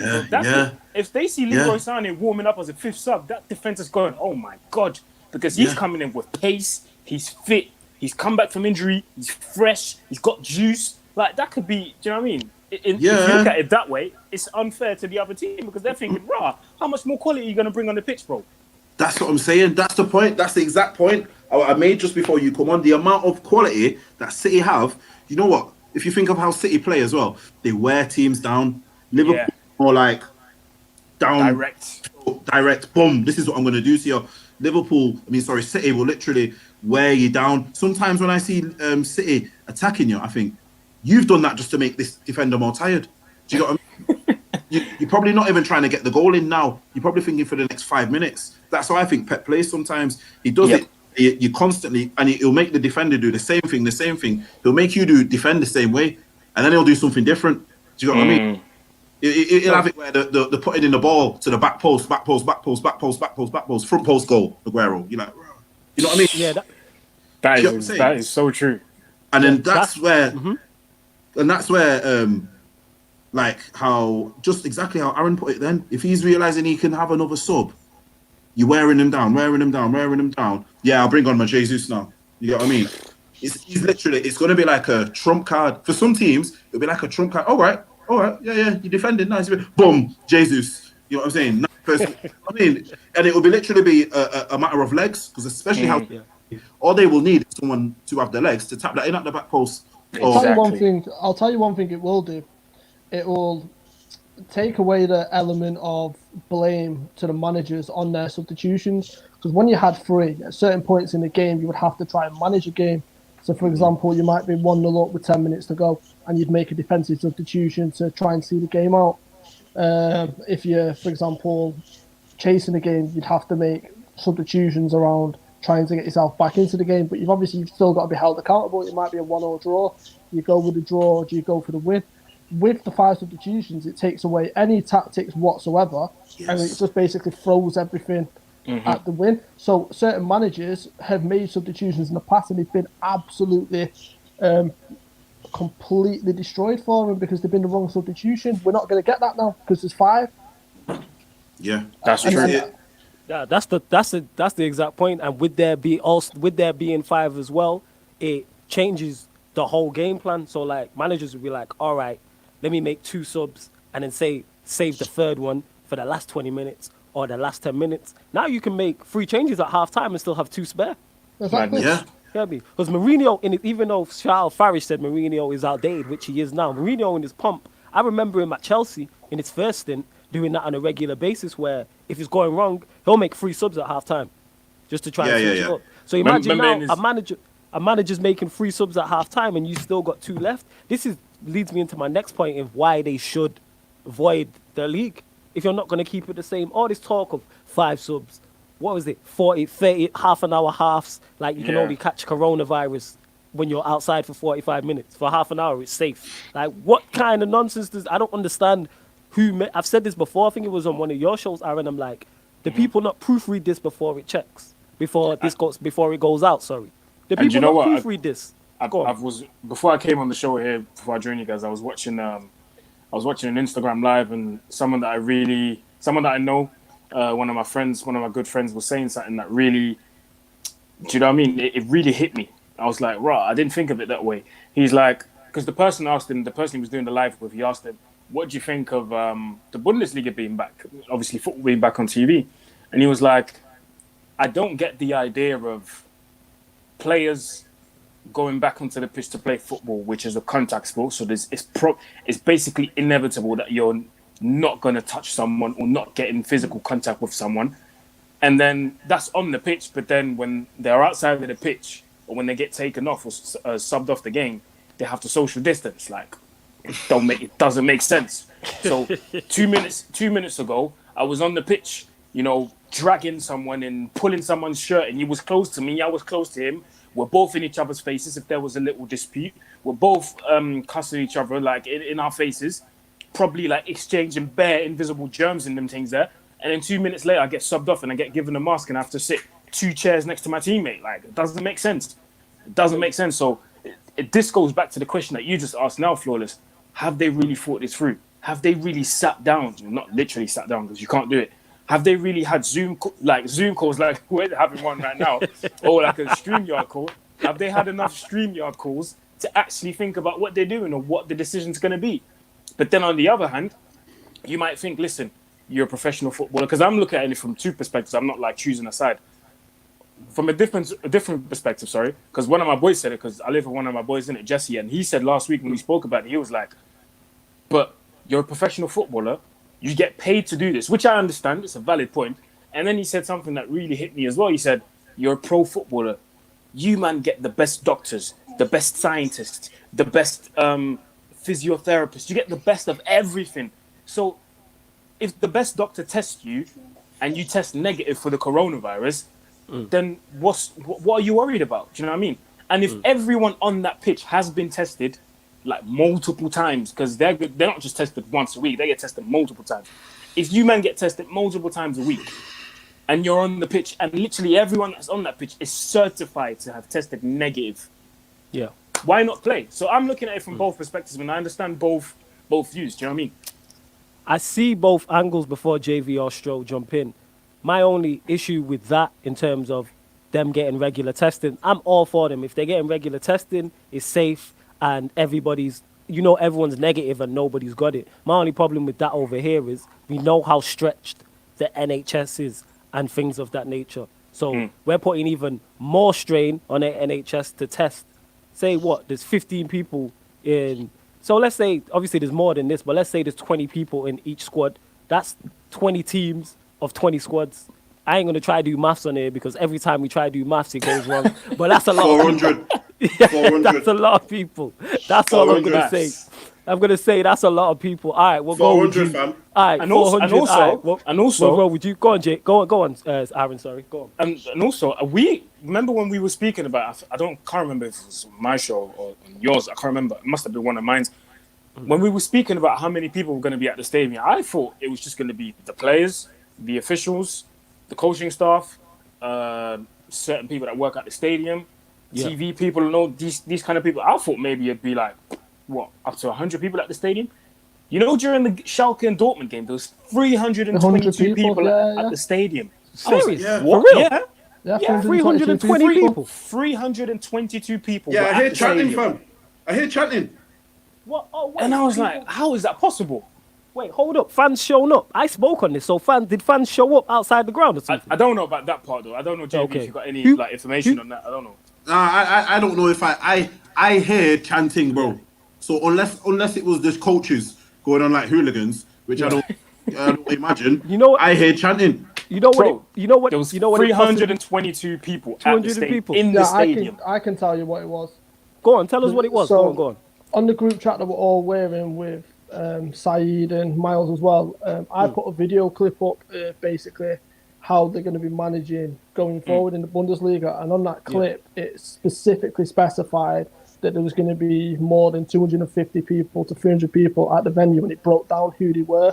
I can't remember if he said they were fans or not, but it's on that video. So I knew that anyway, which is madness in itself. So It's crazy, This- isn't it? It's crazy. this is what I'm saying in terms of that point. So you're putting extra stress, and that was just one game. So imagine for 20 different teams, you have that amount of people showing up, and it's That is putting madness. strain on the NHS, which is already stretched. Other people in hospitals, they should be getting tested. Like there should be a hierarchy and a priority. And to me, as much as I want to see football come back, and if the Premier League comes back, I'm gonna watch it. No doubt whatsoever, 1,000% gonna watch it. Tune in, gonna be doing live commentary, etc., etc. All of that stuff. But there has to be some form of priority with it. That's what I'm saying. This is what I'm Prioritize it. saying. It's mad though, because you're telling me a centre back can hug a striker on a corner, but you can't go and hug his mum. You know This is what what I'm saying. I'm saying? He's telling me a man That's can't it. go hug his mum and give his mum some Sunday dinner and that, bro. But That's what I'm maybe saying. that's why the idea of the Bundesliga, having with teams having quarantine hotels, maybe that's why they've maybe that's why they've started it. Maybe that's why Okay. when they go to the stadium to play the game, they're not showering there. They're going straight back on the coach. Everyone straight back to the hotel, and everyone's back in their rooms, and everyone's like got a single room in it. So maybe that's what they should do in the Premier League as well, since they want to bring it back. But I just don't know the whole idea of. I mean, I'm all for bringing it back. Do you know what I mean? And if it is back like Flawless, I'm gonna watch it. But playing and then going back to your family, that's a bit of a sticky one. If you're gonna do it like the Bundesliga, since you want to be doing everything like the Bundesliga, put the teams in hotels, quarantine them like in the Bundesliga. Yes. Don't allow anyone to get into the hotels. Yeah. And just do your thing. And by the way, the Freiburg manager, I forgot his name. I can't remember at the top of my head. Yeah, he went out Freiburg at the manager. stadium. He was in the team hotel with his team in it. He got out. He left the hotel to go and buy toothpaste and hand cream, toothpaste and hand cream, and he wasn't allowed back in the hotel because he left the premises. So now my man's got a quarantine for 14 days because of toothpaste and hand cream. There you go. You know what? He should have just had bad breath and dry hands. Nah.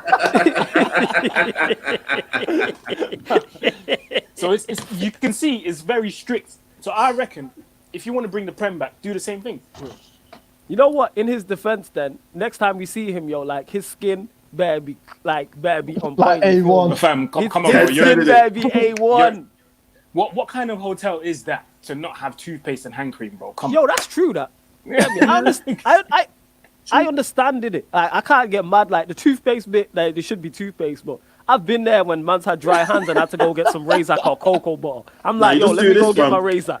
I'm going to go get my Razak. Yo, you're not booking no one's fist anyway, so if you got a dry hand, it's just in your pocket, fam. Man, Nah, man. man's giving tactics like that. Man's like, yo, you over there. Anyhow, It's he went. not like the cameras are going to zoom in on your hands, bro. Yes. Yeah, Man's zoomed in on the dry bit there and that, you know what I mean? on the V. I zoomed in on the V, innit? Zoomed in on the V. Anyhow, he went to go get something like Nivea or some crap. I'm gonna be annoyed. If it's some real cream, like you get me like Razak, cocoa butter, I'll be like, all right, okay. But this guy went to go get Nivea. It's obviously going to be Nivea because none of the shops are open. You know what? No. It's going to be something terrible. I ain't gonna lie, yo. If this was a black man, he'd be getting roasted. Man, I be saying you're leaving for cocoa butter and them things. You know. Yo.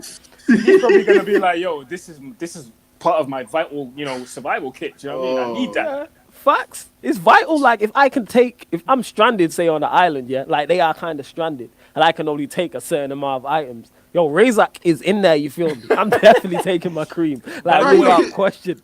You been creamed up for, bro? The fishes. Nah, for me, fam. It's for me, yo. It's for me. By the way, It's something for me. completely different. I'm hearing whispers, just like the whole Taliso thing with United. I'm hearing whispers that borders might reopen by the end of the month, start of June. So it wouldn't surprise me if the Champions League and the Europa League, will come back sooner than planned. Because at the moment it was planned for like August, isn't it? Yeah. I didn't even know it was planned for August. Go on, Stro. Elaborate more, MI5. Yeah. So, Double O Stro here reporting. Double O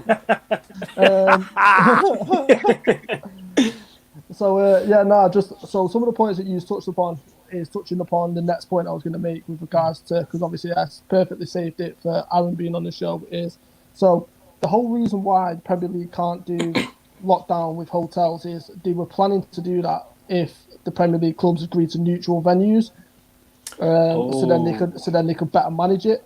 So they were going to have certain clubs and certain hotels around the certain venues. But because Premier League clubs were kicking off saying it's unfair advantage and this, that, and the third, it looks like that they're not going to be able to do that because you can't better manage that. Do you know what I mean? So that looks like it's off the card, unfortunately, which makes which would have made perfect sense if he'd have followed Germany. I'd have been all for that. The next point is, I briefly touched upon it on your show, is obviously null and void has basically been announced by the FA that it's completely off the table. So whether the Premier League finishes or not, or whether we can actually play the games out, or it looks like we're going to be declared champions, and then it's a case of points per game. And the thing that they're basically deciding on is, do they do points per game both home and away, which then changes the table significantly, or do they just do points per game for overall? And then the third point is Champions League is coming back August, and it's going to finish at the end of August, and it looks like the season will restart at the end of September. But yeah, what are your thoughts on null and void being completely off the table? I'm surprised they announced it so soon, considering Celtic have just been declared champions and they've completely just wiped everything off their end. So, Aaron, what are your thoughts on the null and void? Well, it just confirms what we've been saying all along, innit? Like, everyone's been saying it. They want to keep the possibility of making money open, innit? They want to keep that option. Because if they just say, if they would have come out and said, right, the league's null and voided, done, finished, Liverpool get the title, they're not really making the money. Do you know what I mean? And if you look at the countries where they've voided the seasons, you can almost say that, TV revenue is not that high. It's not as high as here. It's not as high as here, Spain, Italy. That's why these guys ain't voided their leagues yet. Look at it. Eredivisie voided. TV money ain't that big over there. France, TV money, apart from PSG, even the TV, even with PSG, the TV money is not that big. Germany, TV, huge amounts of TV money. That's why they've brought it back.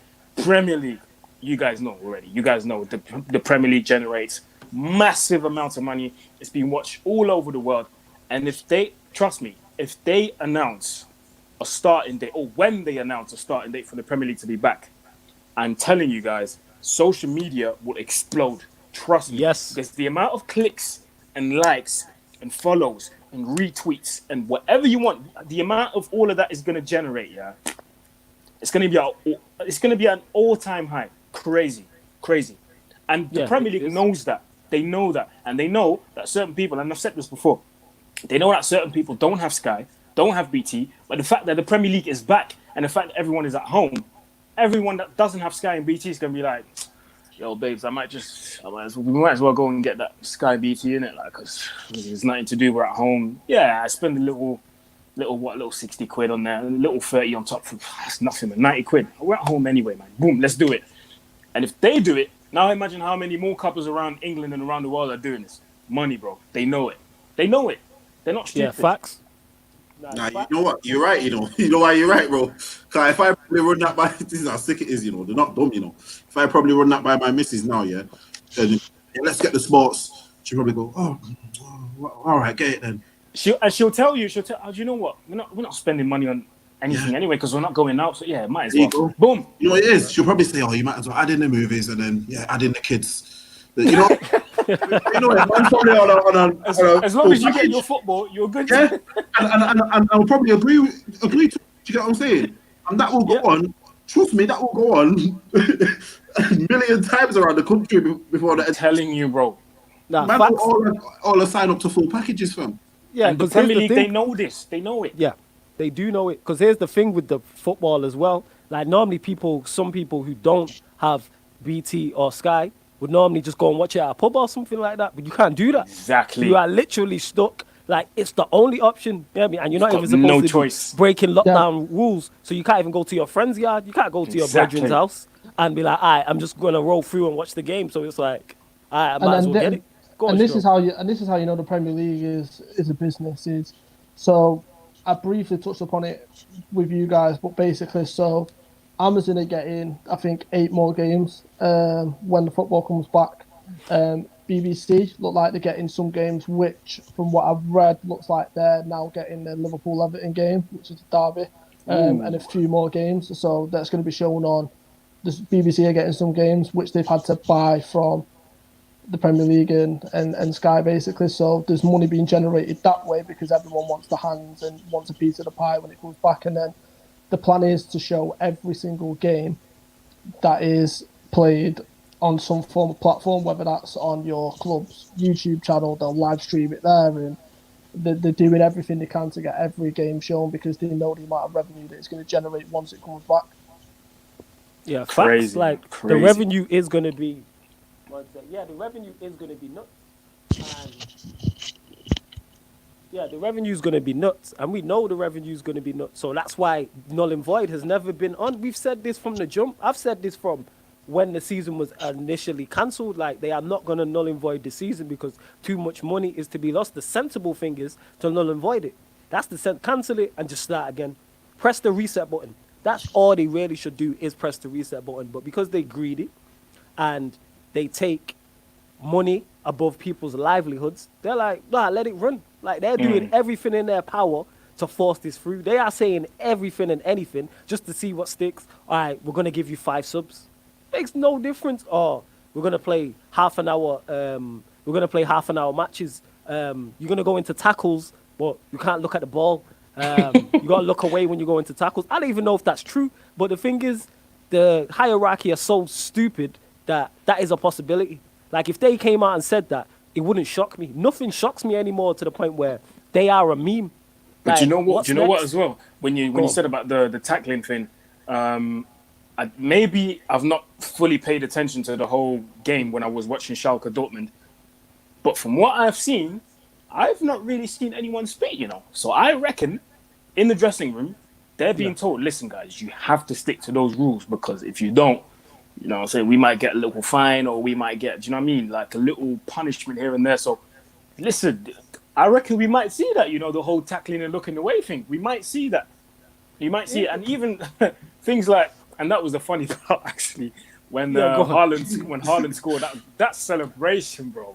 That was the funniest celebration I've ever seen. And obviously now I'm probably going to get used to it, but just to see, you know, teams scoring and everyone just fist pumping each other or just elbowing each other, it's just weird. Yeah. It's just completely weird. Yeah, but not even that. No, what I was going to say on. was that at the end of the Dortmund game when he went and basically clapped the yellow wall and no one was there. Oh, yeah, that was funny, bro. That was so funny. That was But then hilarious, that fam. it proves that the players are making, you know, we live in a difficult situation, but they're trying to make it as funny as possible for people. Do you know what I mean? Yeah. Even when Torgan Hazard scored the 4-0 against Schalke, went and stood against the yellow wall with his arms open and nobody was there. Like, that's just funny, isn't it? It's because with players like that's probably your natural is as soon as you score, peel away to the fans. That's exactly. And natural. footballers are humans at the end of the day, so they're probably Yeah. thinking, listen, we might as well make banter out of it. Do you know what I mean? We might as well banter it. Definitely. Hey, G-Man wants... Hey, I've got some breaking news. Double O Strobe back again. Dun, dun, dun, dun, dun. Newcastle's takeover is basically on the verge of completely collapsing. Yes. What? Woo! Collapsing? Whoa. I heard this. So- I heard this. I thought you were So- saying complete. Nah, so basically the issue is because so there was the issue with the TV rights in, I believe, someone in either Saudi Arabia or a country along that coast that basically kicked off and wrote to the Premier League basically saying, look, you need to look into this. I heard that. This takeover because it's not sanctioned, it's not correctly, and it's not fair. Human rights. stuff, Essentially, innit? human rights and stuff like that. So there was that problem, but basically, it's taken the Premier League so long to go through it as a result of that and I think Mike Ashley is faffing about as usual, just being Mike Ashley to the point where the actual investors, and because there's 6 investors overall, combined they've got 322 billion, which is over 10 times what City's got, which is scary in itself. They're now talking about stepping away from Newcastle and taking over another Premier League team, which comes on to my next point. Is Okay, here we go. The teams in question are yous, us, and Awesome. and I think Leicester was one of them as well. And Leicester was one of them that was talked about as well. So they're the 4. So it's United, Liverpool, Arsenal, Leicester. They're the Yeah. four at this moment in time. They're the four that were talked about now. Whether this is just talk to kind of push this deal through, but Yeah. from what I've read and from what I've heard from multiple people, is the deal is on the verge of completely collapsing because of how long it's took to go through, and they're not happy. They want something done quick, because they basically want to capitalise. They want to have a plan in place once the markets reopen. Depending on who they're with, they want to make full potential out transfer market and get the players that they want and push whoever they take over forward even further. Okay. On that, breaking news. Thank you. Breaking news as always. Again, this is from a third eye view. This is how we do. This is how we do. Double O straw over there. This is how we do. In all seriousness, like I said, from a United fan standpoint, I'm glad it's falling through. I didn't want Newcastle to get taken over. Not only because I don't like Newcastle, but because them with that money, they are a sleeping giant. And JV alluded to it on a previous show again when he was like, St. James's Park is always rocking the atmosphere, and they have little quality over there with your Matt Ritchies, who's the guy with the headband? Saint Maximin. Yeah, that's his name. I can't even his name. Like, all them guys, and see, I don't even know the names of these guys. That's how like just little I rate them. Jamal Lascelles and rocking. Yeah, Lascelles and all them guys, John Joe Shelby and all them characters, and the Longstaff brothers, and the place be rocking. So if you put money behind them, that's a lot. Because the thing is, if you think, for instance, Newcastle did get taken over, and they say they went and signed a Kane, a Grealish, and I seen today they was linked with Wilfred Zaha. So that's your left-hand side, a striker and a 10. Wow. So you already have to start there. Imagine that. And the thing is, all them players, they are capable of getting. It's not like they're out of reach. You pay over the odds for those. We know Crystal Palace were willing to sell Zaha to Arsenal if the price was right. Villa will sell if the price is right. Daniel Levy will 1,000% sell if the price is right. So they could have been. So I'm glad that they haven't been taken over. Now, in terms of potential, they need to come to Manchester. Let me just put my United head on. You get me? So, United, just come to Manchester and take over. Go on, Sean. So one of the things I was reading is the issue with taking Hughes over is the Glazers and the amount of money that they're going to want for it to be taken over. So although these have got bags full of money, they want, I wouldn't say quick fixes, but they want something where they'll get a return on investment fairly quickly. Would you get that with United? Probably. The issue you've got is obviously the fact that you've got Ed Woodward there. There's certain pieces of the puzzle which a lot of people are reading which don't like, or the investors don't like certain things that are running some of the clubs like. It's a weird one.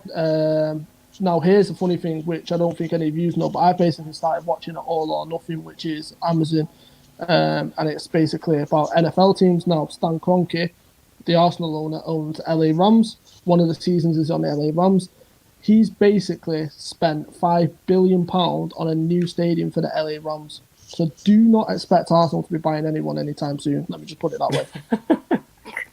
Do you know what it is, though? God. You see, with this now, we're saying now Newcastle's got all the off the pitch stuff, yeah, to make be a good proposition, bro. Tell you now, Leicester. That's what I mean. Leicester have got in place Leicester have got a manager in place who's managed a big team before. You don't need to replace him.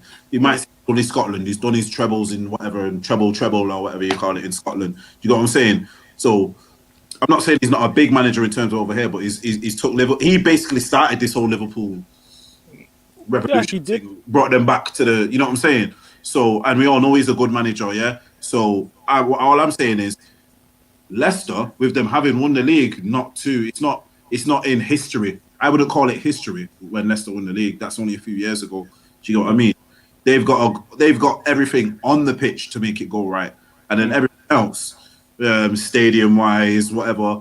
It's similar. Leicester, it's another one city team. Do you get what I'm saying? Yep.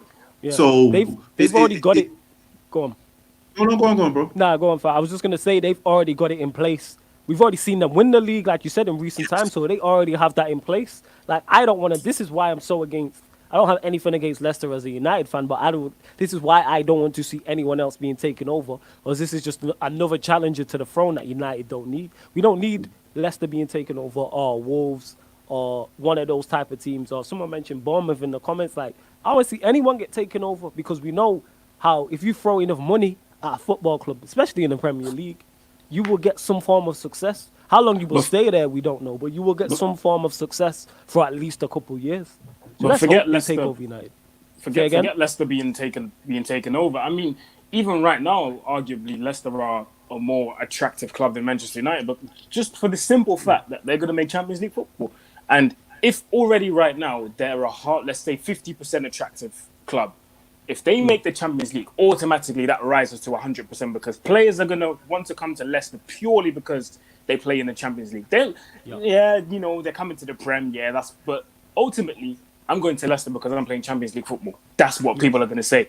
And if they bring in those quality players because of the Champions League, and they stay in the Champions League and qualify again, because the quality will be oozing all around the squad, and they do well in the league again and qualify for the Champions League again, all of a sudden, that's put something in motion, and all of a sudden, Leicester is considered a top club in England. Do you see what I'm saying? True. So, yeah.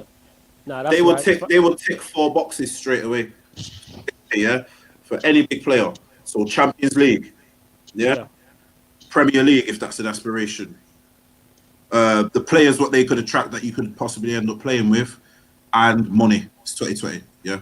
Then 4 boxes straight away, very big boxes, which if he was looking for as actually 5, and a good manager. He's a proven. He's a manager with a proven record of improving players. That's 5. True. So that's 5 major points. Fact, that could attract you to Leicester.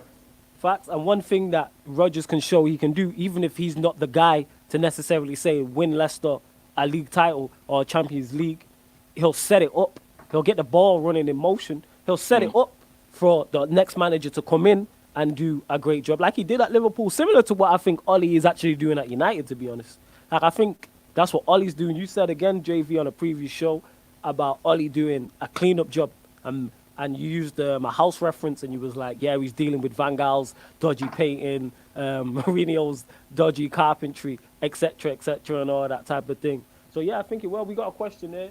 Faris said, I'll pull it up on the screen now. He said, how do you think we should play when the Premier League is back, considering Paul Pogba would be back, starting lineup, formation and system? So that's Faris people who is a United fan, for anyone who's just listening to the audio. How I think United how I would line up: 4-3-3, easy. De Gea, Bissaka, Bailly or Tunzebi, Maguire, Williams, a midfield 3, Fred as a holding midfielder, Pogba, left hand side of the midfield as a 6, Thingy as the right central midfielder, Bruno Fernandes, Rashford left.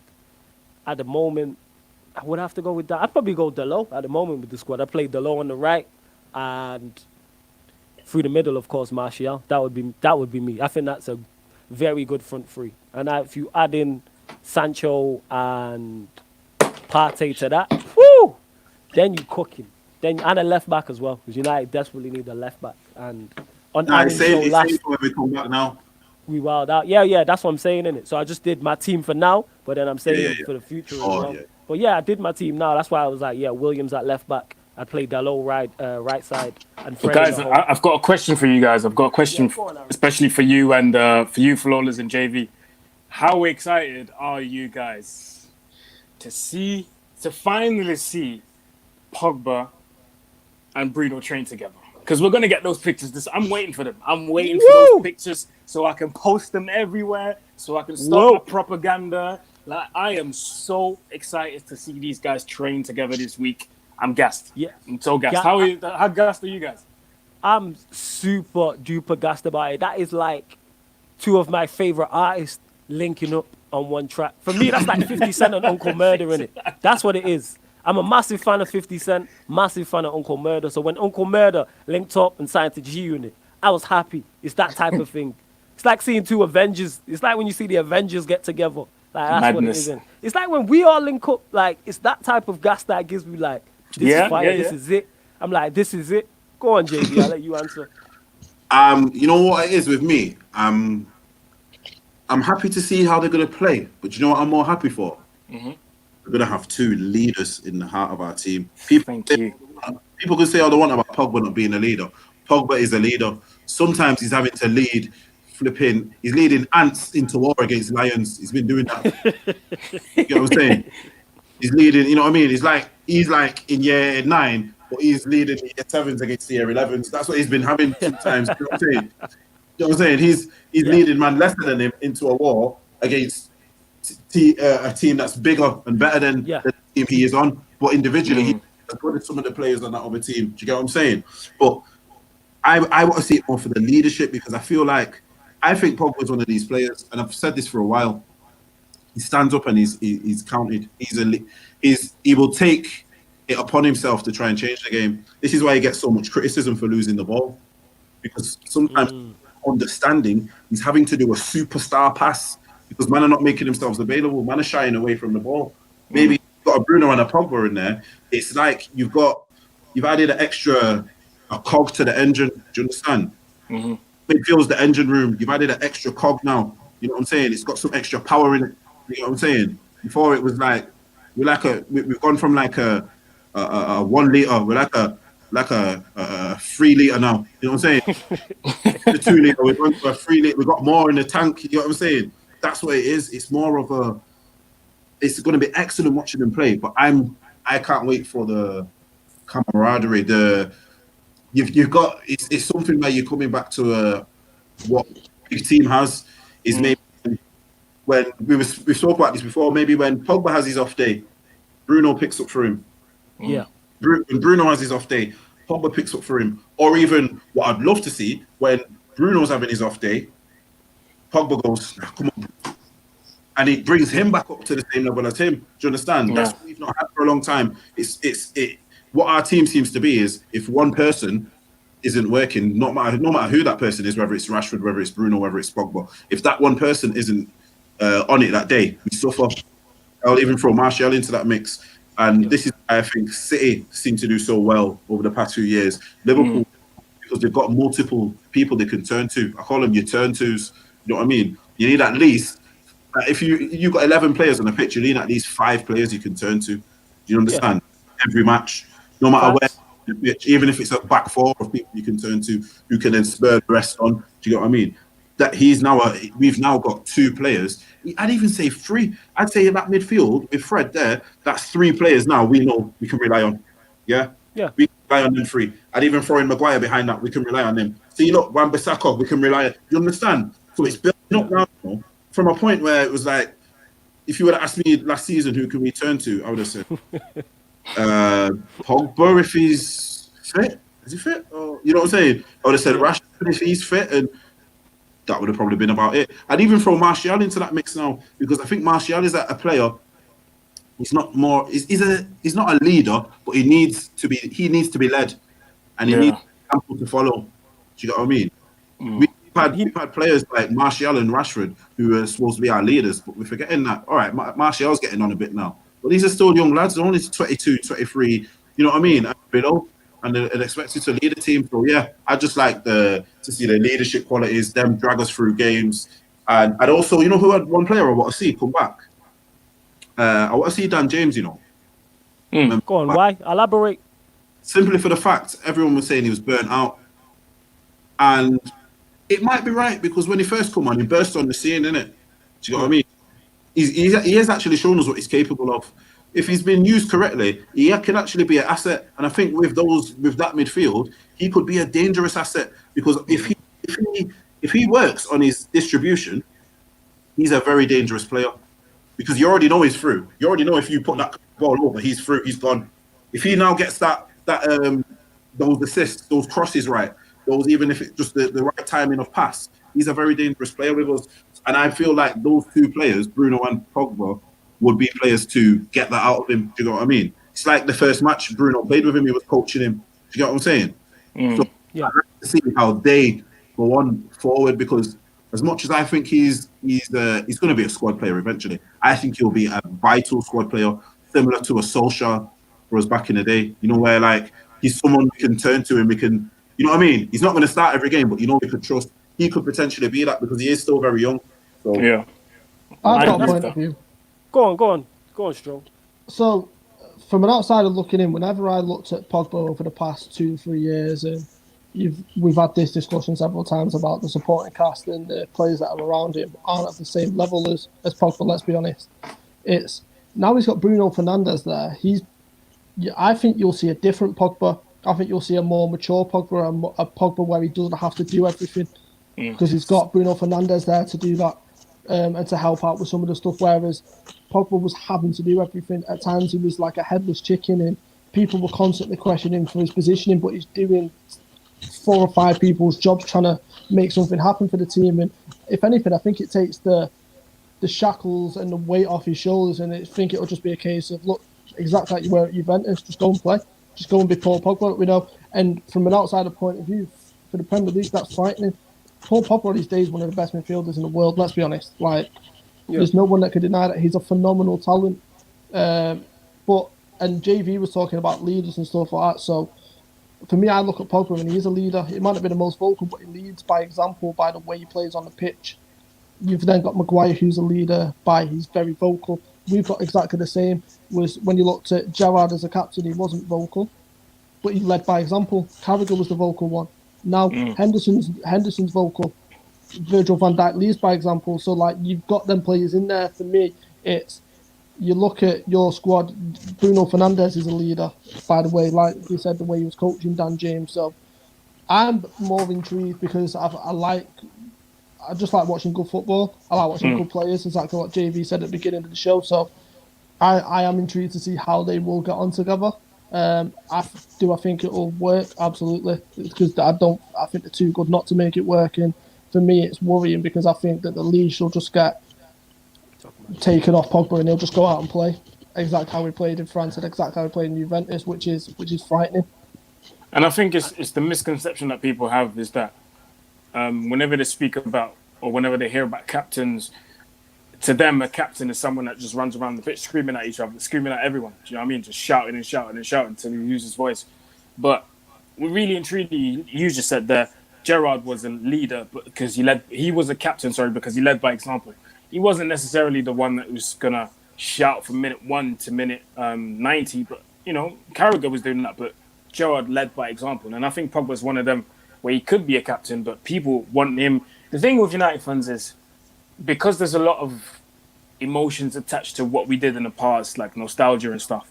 Whenever a DM comes in or whenever a midfielder comes in, it's like, oh, but he doesn't do this like Keno. Oh, he doesn't do this like X, Y, Z. Do you know what I mean? There's too much emotions attached. They don't let certain players be themselves. Like, let Paul Pogba be Paul Pogba. Don't say, oh, he doesn't do this like Scolzy. He doesn't do this like Keno. Nah, just do you know what I mean? Let Pogba be Pogba. Let Bruno be Bruno. Do you know what I'm saying? Like, let them write their own legacy. Let them be an important United legend in their own way. You see what I'm saying? There's too much of he doesn't do this like X, Y, Z, and I think that's what's killing a bit. That's what. They've got so many high expectations because of the players we had in the past. It's to the point where someone comes in, if someone comes in or when someone comes in and he doesn't do the things that your favorite player did in the past, automatically, oh, he's trash. He's not doing the same thing as Ronaldo. He's trash. Do you know what I'm saying? Like, that's what we did with Rashford. Oh, we started to compare him to Ronaldo, and when he didn't do the things that Ronaldo did, it was, oh, he's trash. And I was the ones that I wasn't comparing him to Ronaldo. I was bashing him because he had poor performances. But a lot of people were saying, oh, he's got the same numbers as Ronaldo when Ronaldo was 20. Bro, Ronaldo is not in Rashford's league, bro. He is not. Do you see what I'm saying? So there's a lot of attachment to older players that play for the club, and when your favorite player right now doesn't do the things that your favorite player in the past used to do, automatically it's trash. Now we have to let the players be themselves, and this is why I agree with Stroll. Pogba now, there's gonna be he's gonna feel freedom now because Bruno is there. He's got someone that's on his wavelength. He's got someone that understands him in terms of like technique and connection. But because up until Pogba was, fit to come back and train again, the only player that was actually on Bruno's level for me was Mata. Because you look at some of the games that we played, some of the combinations that were played, Mata and Bruno were on a different level, because they understood each other. And I don't know how it's possible. Maybe because they're both in from the same ends. Portugal and Spain are kind of together. Maybe it's because of that. I don't know. But you can see the connection was instantly there. Do you see what I mean? He struggled to connect with other players. Dan James, he was too busy telling them what to do. Pereira was not doing his job properly. Martial, he's got a good connection with Martial as well because I think that's what he was starved of as well at Sporting. He didn't have someone that would get at the end of his crosses, at the end of most of the shit that he did at Benfica. Sorry for swearing, but most of the stuff that he was doing at Benfica he was doing it by himself. Sometimes didn't know where to play the pass. He was like, all right, F that. Bang, 40 yards, top bins, goal. Do you know what I mean? And now he's got someone that can get at the end of those crosses, which is why you see the connection with Martial and Bruno. And this is why Bruno coming in is so important. Him coming in, it's literally like a piece of an unfinished puzzle that is slowly coming together. Do you see what I mean? So I think Bruno being in the team is definitely going to benefit. It's already benefited Martial, but it's definitely going to benefit Pogba. So I agree with Stroh. Yeah, we seen Martial for the first time in ever smile so much when Bruno came in. And in terms of quality as well, Bruno quality recognizes quality. So that's what that is. Faris says here, would you try playing Fred at left back, considering his recovery, stamina and work rate? I personally think he could do a very good job and I'd favour him over any of our left backs if he does well. I'd rather us just go, I'll rate Fred, but I'd rather us just go and sign an actual left back. Rather than trying to put square pegs in round holes. And even though we definitely need a left back, I'd rather us just go sign one. Don't say that too loud, Faris. Faris, don't say that too loud. Yeah. Lasers and them man might hear you, bro. That's true. That'd be their idea. That would definitely be their idea, and would be like, we signed a new player because he can play left back now. It's like, no, let's just go out and sign an actual left back because Shaw's not good enough, and Brandon Williams is young, so it's like let's go get a new one. But back onto the Bruno point. It enabled, he's another match winner. That's what that is. It's not all on Pogba now once Pogba comes back. You have to mark. Because before, teams would target Pogba. The amount of games we watched, and there'd be 2 men on him when he received the ball. It's like, all right, let's just stop him from playing. And everything stops. People forget how good he was in Ollie's reign initially. People forget he was playing central midfield and averaging a goal or assist every single game for that 12-game period or whatever it was. People forget this. Fire. People really do forget this. So if you add in Bruno, now you add in Rashford, you add in Martial, potentially Sancho, that's 5. That's 5 players you got to worry about. That's what, that is. And then if you add in a left back that can actually go forward, add in Wan-Bissaka being able to link up with someone on that side, hey, now you have an actual team on your hands. Get a better manager. Boom. Yeah, United are back. Like I said on your show, this managing thing ain't that hard. Yeah, you just got to figure this out. It's not that tough. No, just figure it out. I'm just having a look here. What else did you say? Faris also said, shout out to you, Faris, because you've been here the whole way, you get me? Hosting the show with us, appreciated. Would be a good squad player. Daniel James would be a good squad player on off the bench, considering his pace and work rate. I personally see him as a right midfielder or a right wing back. I've said that before in terms of not his positioning, but in terms of Dan James being a good squad player, yeah. He can be. I don't like to compare players to last like Aaron spoke on, but do the sort of job that Park Ji-sung did. He has the energy to do that. He's a good squad player off the bench. No problem. I agree with that. You know, I've said this before in a previous show, the difference between wingers and midfielders. I see that as he's more of an old school right midfielder in a 4-4-2. Yeah. Mm-hmm. You know what I mean? I see him as more of that type of player. I don't see him as a 3 up front, play on the right. He's not that type of winger. Do you get what I mean? Similar to Beckham. I'm not saying he's nothing on Beckham's level before man start killing me. He's nothing on Beckham.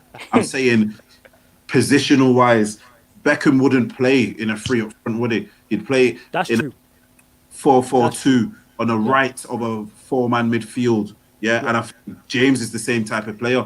I think he's one of them who needs to start from the halfway line and go forward. Do you get what I'm saying? That's true.